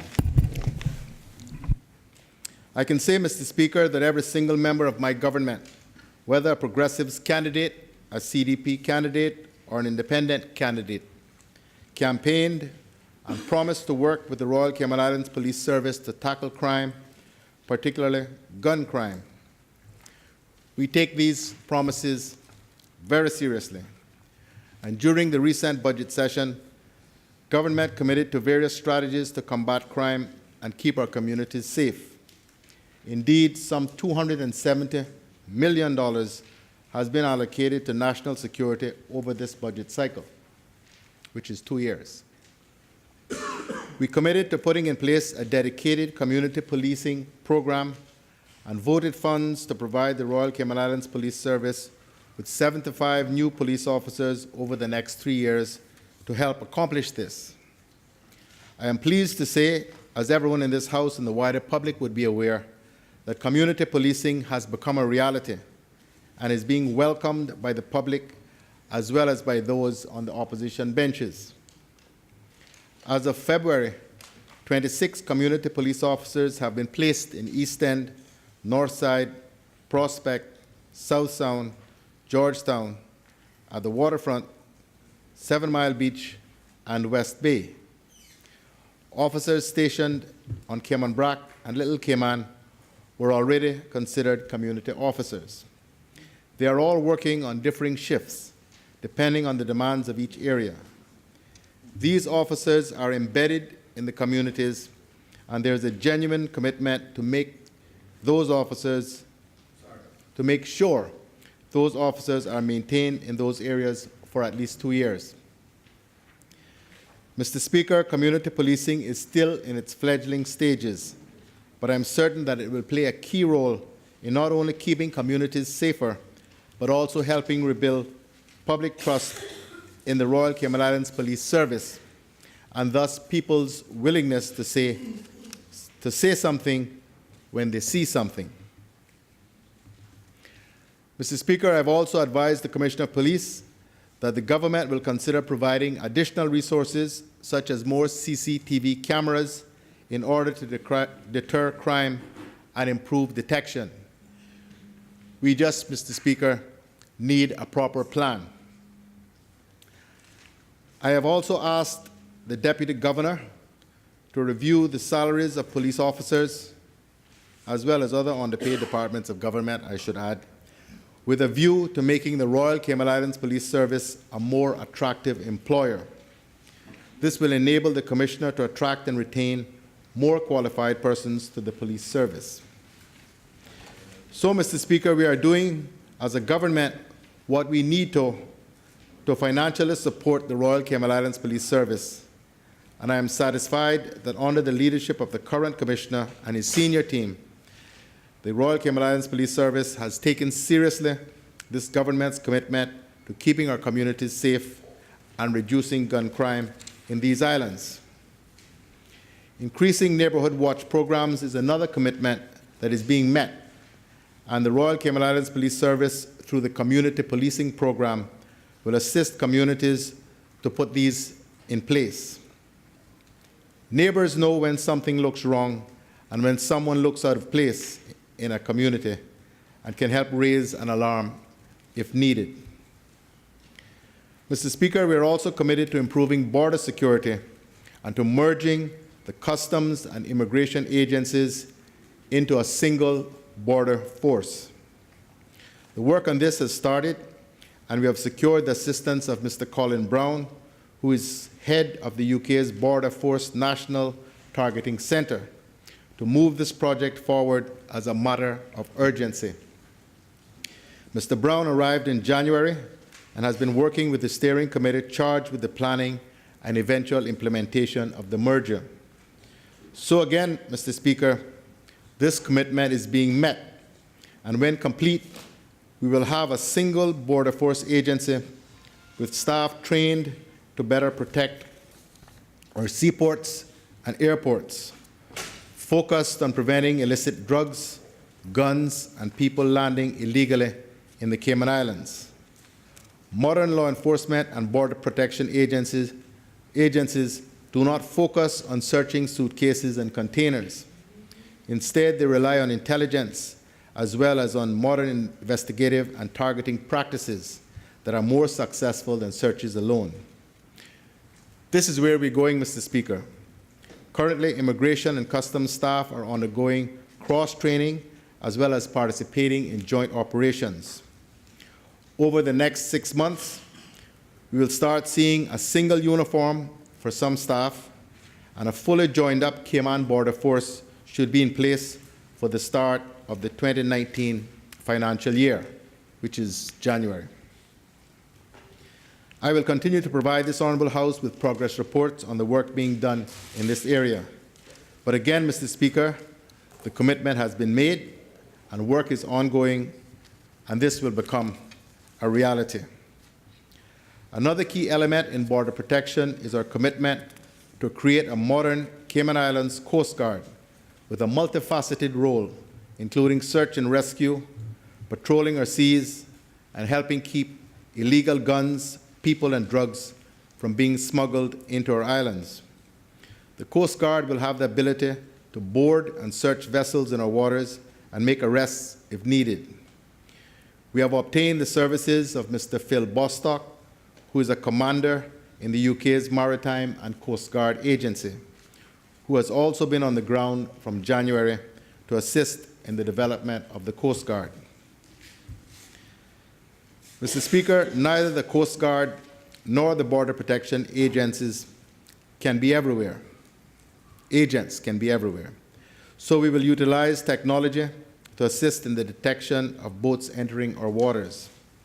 It will be important, Mr. Speaker, and I will ensure that the Coast Guard will be as independent as possible with a local commander who we are hoping will be a Caymanian. It will be properly resourced, and we will ensure that it will be structured in such a way so as not to have its resources poached for other law enforcement work. Staff has already begun specialist joint operations and are undergoing training in enhanced search and rescue capabilities. We have the services of the consultant to the end of the year, and we intend to put in place operational policies as well as any necessary legislation by year end. Major assets will be budgeted for in the 2020 budget cycle.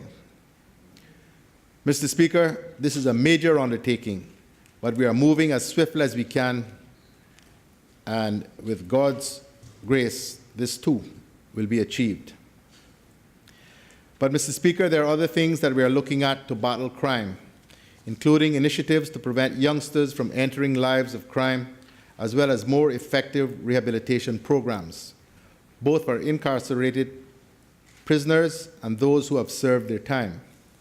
If we can prevent reoffending and help people lead more productive lives, then that is part of the battle won. Improved policing is about dealing with crime now. In the longer term, the answer lies in stopping our people turning to crime in the first place. I believe the most significant contribution to long-term crime reduction, besides a good education, will come from the early identification of young people at risk of offending behavior and implementing programs to help them make better life choices, choices that will benefit them, their families, and their communities. As I reported during the budget session, work on this commenced during the last administration, and an interministerial committee on youth affairs has been established to serve as the coordinating and advisory body to implement plans in this area. The Department of Children and Family Services is playing an important role in the overall solution through social workers who specialize in family crises, resolution, and trauma. But they cannot do it alone. This requires work and cooperation across many ministries for there to be real success. Mr. Speaker, a multi-agency safeguarding hub team, or MASH, was created in 2016, where the Minister of Community Affairs, in conjunction with the Department of Children and Family Services, works with the Royal Cayman Islands Police Service, the Education Department, and Health Services to enhance the safety of our children. These are important and are part of a longer-term solution that addresses the causes of crime. But, Mr. Speaker, there is another issue that needs to be addressed, one that I believe needs our utmost attention. That, Mr. Speaker, is the need for the elected government to be allowed a greater role in national security matters. Our role needs to extend beyond merely voting funds for the police. The elected government needs a significant voice in strategic decision-making relating to national security matters. That was what was contemplated by the constitutional provision that created the National Security Council in the 2009 Constitution. But that is not what has occurred in practice. For national security to succeed, it needs to become a shared responsibility of the governor and the elected government. It is too big and too important an issue to be the governor's alone. The National Security Council needs to function in the way it was contemplated, as the National Security Cabinet of the Cayman Islands, not merely as a talk shop. Earlier, Mr. Speaker, I mentioned that government is providing funding for resources to combat crime. All of us in this House are held accountable by the public for reducing crime, even though our main opportunities to do so rely on our control of the budget and on the views of the Commissioner at the time and the Governor at the time, who has constitutional responsibility for all aspects of internal security, including the Royal Cayman Islands Police Service. We get the vote money, but we do not have real control of national security issues. Mr. Speaker, you may recall that during the constitutional talks a decade ago, that I raised this issue with the Foreign and Commonwealth Office. To say I raised it is an understatement. It was a battle.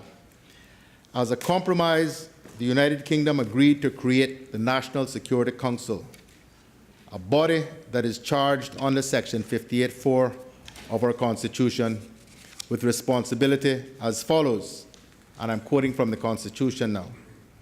The National Security Council shall advise the Governor on matters relating to internal security, with the exception of operational and staffing matters. And the important bit, Mr. Speaker, and the Governor shall be obliged to act in accordance with the advice of the Council, unless he or she considers that giving effect to the advice would adversely affect Her Majesty's interest, whether in respect of the United Kingdom or the Cayman Islands. And where the Governor has acted otherwise than in accordance with the advice of the Council, he or she shall report to the Council at its next meeting. That's what the Constitution currently says, Mr. Speaker. But, Mr. Speaker, every governor since 2009, when the Constitution came into effect, presumably under the directions of the Foreign and Commonwealth Office, has never accepted that the advice by way of decisions given by the National Security Council is really intended to be advice that must be followed, but merely as suggestions to be considered. Because of this, Mr. Speaker, you and the wider public would have heard me mention on several occasions that the United Kingdom government needed to rethink the position of the Governor having full responsibility for the Royal Cayman Islands Police Service, and to consider a police authority whose role would be to allow for the sharing of authority between the Governor and elected members regarding strategic police matters. During the strategic policy statement last year, I said the following, and I'm quoting now, Mr. Speaker, from that speech. In line with my earlier point on creating a culture of delivery, we will not only provide additional resources to the Royal Cayman Islands Police Service, but we will also insist that resources are used as agreed and will hold the Commissioner to account for the results. This will mean creating new approaches that foster accountability and enhance the responsiveness of the Royal Cayman Islands Police Service to the people's concerns. Our proposal to accomplish this is the establishment of a Cayman Islands Police Authority and we will discuss with Her Excellency the Governor how we can establish such a mechanism quickly. During the budget process in August last year, I again noted, as we provide additional resources to the Royal Cayman Islands Police Service, we will insist that resources are used as agreed and hold the Commissioner to account for the results of those expenditures. We also intend to discuss with the United Kingdom government the establishment of a police authority to help create new approaches in fostering accountability and enhance the responsiveness of the Royal Cayman Islands Police Service to the people's concerns. And Mr. Speaker, I was pleased that the Governor, during her throne speech, noted the following, and I'm quoting from her speech.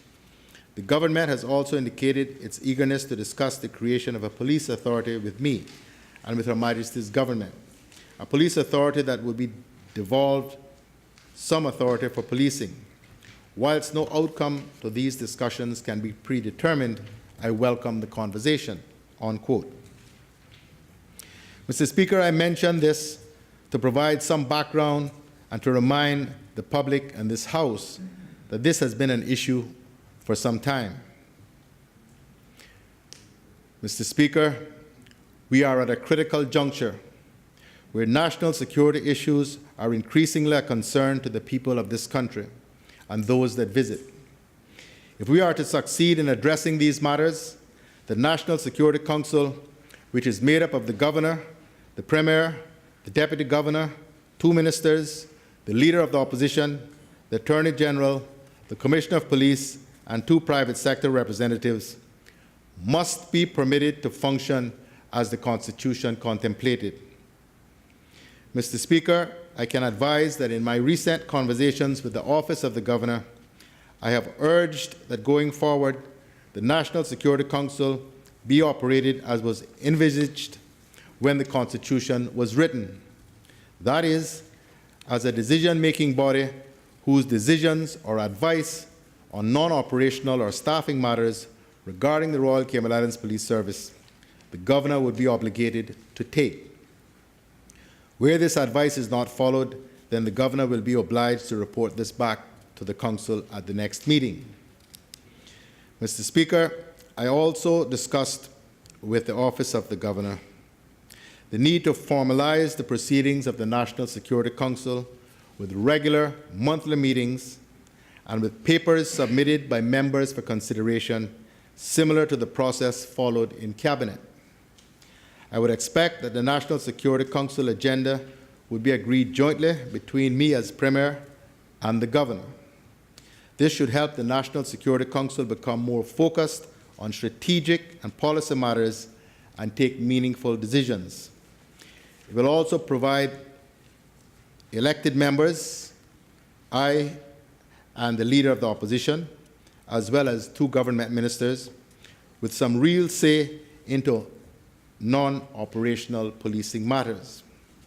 It is through us, the elected members, and the private sector representatives on the National Security Council that the security concerns of the everyday man, woman, and business owner in this country will be taken to the National Security Council meeting table for consideration and decision. Mr. Speaker, I am hopeful that we may get to a point swiftly where these discussions become reality. I certainly am hopeful, Mr. Speaker, and I pray that nothing comes along to derail these considerations. With a new governor arriving, this is certainly an opportune time for a reset regarding the National Security Council and for the UK's representative and the elected members of the Legislative Assembly to share authority for internal security. So, Mr. Speaker, I will close by saying to this Honourable House that the government's commitment to creating safer communities and tackling crime is not just talk. They are happening. These strategies will take time to work, but with the Royal Cayman Islands Police Service properly resourced and trained, and with elected members having a say regarding policing strategies, and with much improved border security and a new Coast Guard service, I believe we will win the battle with crime. The social issues are also important, and these too are being tackled. Mr. Speaker, sadly, we will not ever eliminate crime, but we can and must drastically reduce it and prevent its further escalation in these islands. I thank you, Mr. Speaker.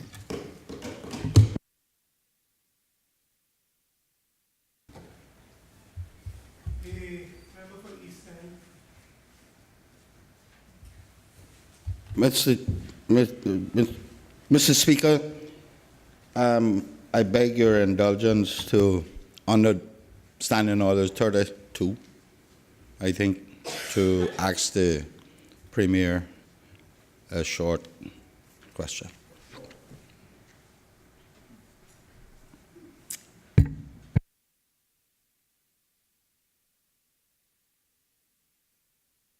Thank you, Mr. Thank you, Mr. Speaker. Mr. Speaker, I welcome the commitment by the Premier in his very lengthy statement, but I wonder if the Premier will tell us whether or not he is going to engage the UK on that responsibility of the governor as defined in the Constitution to delegate that responsibility now to an elected minister in the country.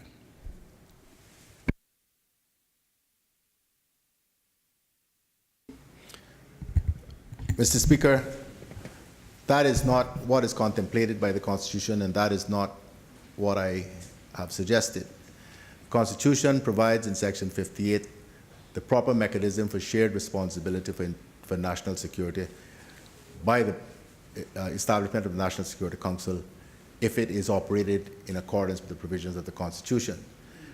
Responsibility for internal security and for the police are special responsibilities of the governor and are not delegable under the current constitutional construct. The member from Town West. Thank you, Mr. Speaker, and I also want to thank the Premier for the statement to this Honourable House. With regards to CCTV, my colleagues and I, we have been meeting a lot with a lot of the different neighborhood groups, and what I would ask the government to consider, and we know the resources are limited, but nonetheless, this is something that I think everyone in the public needs to be involved with. And one of the things that we have been doing across the different communities is encouraging the use of installing TV cameras. What we like for the government to consider is rather than we create, I guess, these mini units around, if there's additional costs that we as the community can take to put in additional cameras elsewhere to expand the network, I think that is something that we can partner with the governor with in that regard, because we have a good system in my neighborhood, but I think for use, and I know the police would have set points that they would want, key points where they want those cameras placed. But I think this is one time, I think we don't mind chipping in if additional cameras are cost or the per unit cost of each camera in different neighborhoods, something to consider that we can work with in terms of installing additional cameras outside of what the police would have wanted in the normal course. That's something for the government to consider. Honourable Premier. Mr. Speaker, the logistics of those things are not something that I'm properly apprised of, but all I can say is, as we've indicated, the government is prepared to, as long as we have a proper plan that works and delivers, to do what we can in terms of funding the increased CCTV coverage of these islands. Although increasingly that is of limited assistance, because the criminals have gotten very smart now and everybody covers up. So, but it still does assist in tracking cars and timing and so forth. But being able to identify individuals is becoming increasingly difficult because they have gotten wise to the fact that there are cameras around. The member for Georgetown Central. Thank you, Mr. Speaker. I want to also share my support for the Premier and his comments in respect to this timely statement with all the crime. But I would just ask if when these negotiations or talks happen with the UK representatives, that we try to examine the element of where we're excluded from. And what I mean by that is we're excluded from non-operational or staffing, and we're only excluded in the policing strategies. I think the fact that we're not included in that is probably why it's not effective, because that's where the heart of the policing work is at. And I think if we had more say in that. You have to turn your ideas into a question. Yes, sir. Or your concern into a question, because we can't generally debate the statement. Thank you, Mr. Speaker. My suggestion is to the government to ask that we get more strength within those two areas I just highlighted, Mr. Speaker, because I think that's where we have more effect in respect to the policing of these islands. Thank you. A member for Savannah? Sorry. Premier, you want to? Yep. Mr. Speaker, I am conscious that the member for Georgetown Central is a new member of this House, but to suggest that the political arm of government should direct operations at the police, with respect to the police, is a very, very dangerous suggestion. I don't know, to start with, I don't know if any of us in here know the first thing about policing, and are not qualified to tell the police commissioner how to launch an operation, where to launch it, how many officers to use, what kind of resources they should have. But also, not even the governor is able to direct the commissioner of police with respect to operations. That is, you need a qualified individual who's been properly trained to deal with operational issues. With respect to staffing, our responsibility is to be able to have enough information to say, as we've done, Commissioner, you say you need 150 officers. This is what we can do. Police salaries are not good enough, so we'll try to improve those.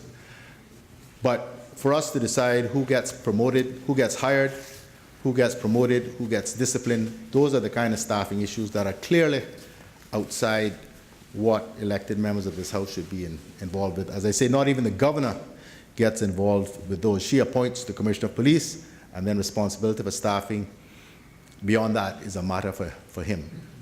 So those are not properly roles of elected members. Our roles, I think, properly are in helping decide on what are the appropriate strategies, having gotten the proper advice with respect to dealing with crime, and determining whether or not we are able to fund those strategies. Those are properly the remit of this House, and more narrowly of the National Security Council as the Constitution contemplated it. The member for Newlands. Thank you, Mr. Speaker, and I too would like to thank the Honorable Premier for bringing up this topic, which seems to be going on all around us, what we can do and what avenues.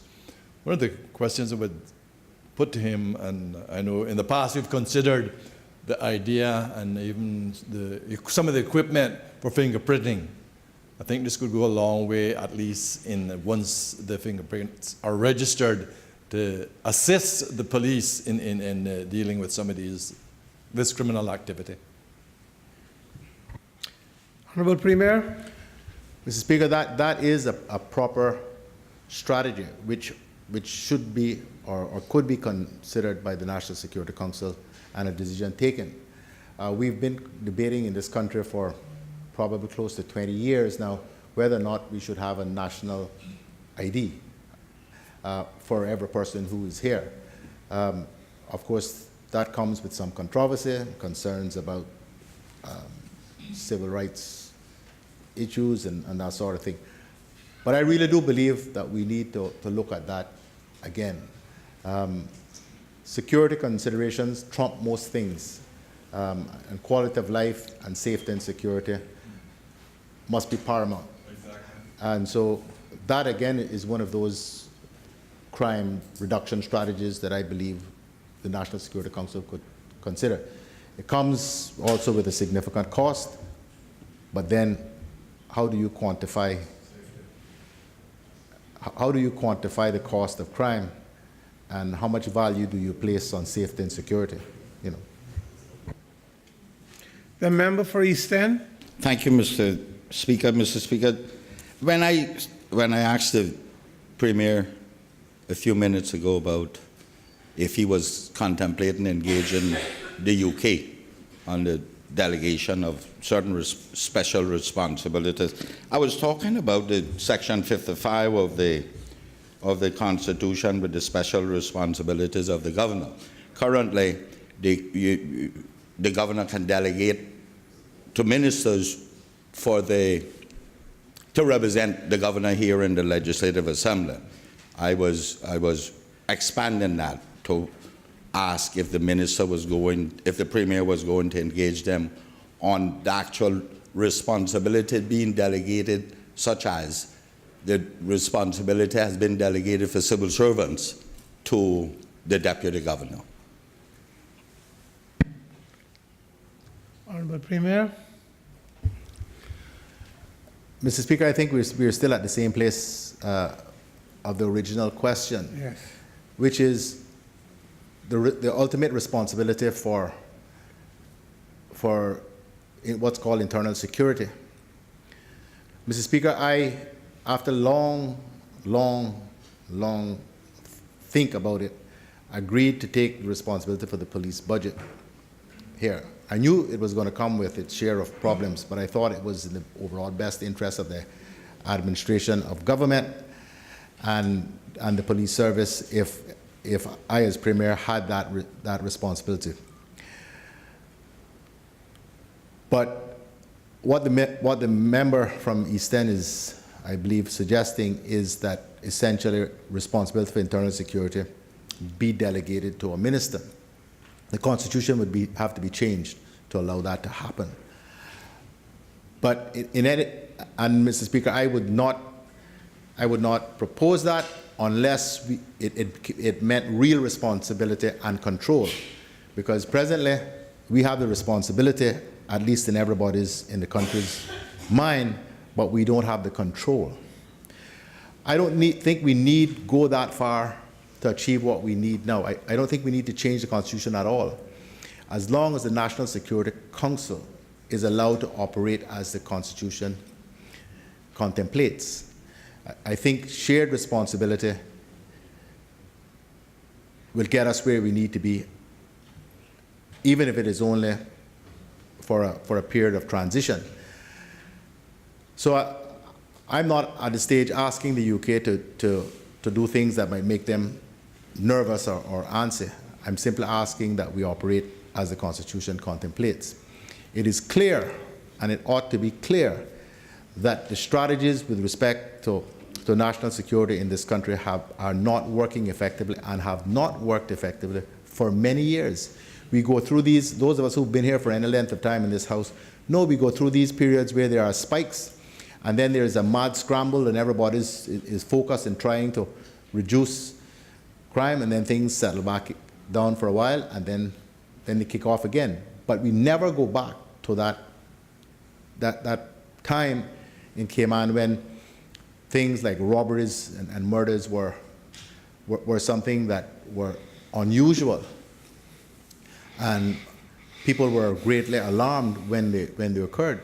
Now it's happening far too often, and anyone who believes that just going down the road as we have been going these past 10 years is going to turn the tide, I think are dreaming in color. The member for East End. Last one, Mr. Speaker. Mr. This Speaker. is the last question. Mr. Speaker, thank you. Mr. Speaker, during the constitutional talks, PPM proposed an authority, police authority, to be put in the Constitution. That was removed because we couldn't get a real agreement on it between the parties. England had acquiesced to it, but we couldn't get an agreement between the parties. How does the Premier envisage this authority? And I hope it's unlike the one that is in the police law. This authority that he is proposing. What role, how expansive will the responsibilities be of this particular authority? Because the other one was to take full authority for the police force, like they do in England. Honorable Premier. Thank you, Mr. Speaker. Mr. Speaker, the member is right in that we had proposed that the police authority was established as a constitutional creature. That did not occur, but that does not prevent, by passage of legislation, the creation of a police authority as long as the UK government are in agreement with it. Certainly what I have contemplated is that the police authority would be run by a board of people appointed to it, to whom the commissioner would report. Ultimately, the governor, as the UK's representative and pursuant to Section 55 of the Constitution, would still retain ultimate responsibility for internal security. But there would be essentially a management council that, not made up of elected people.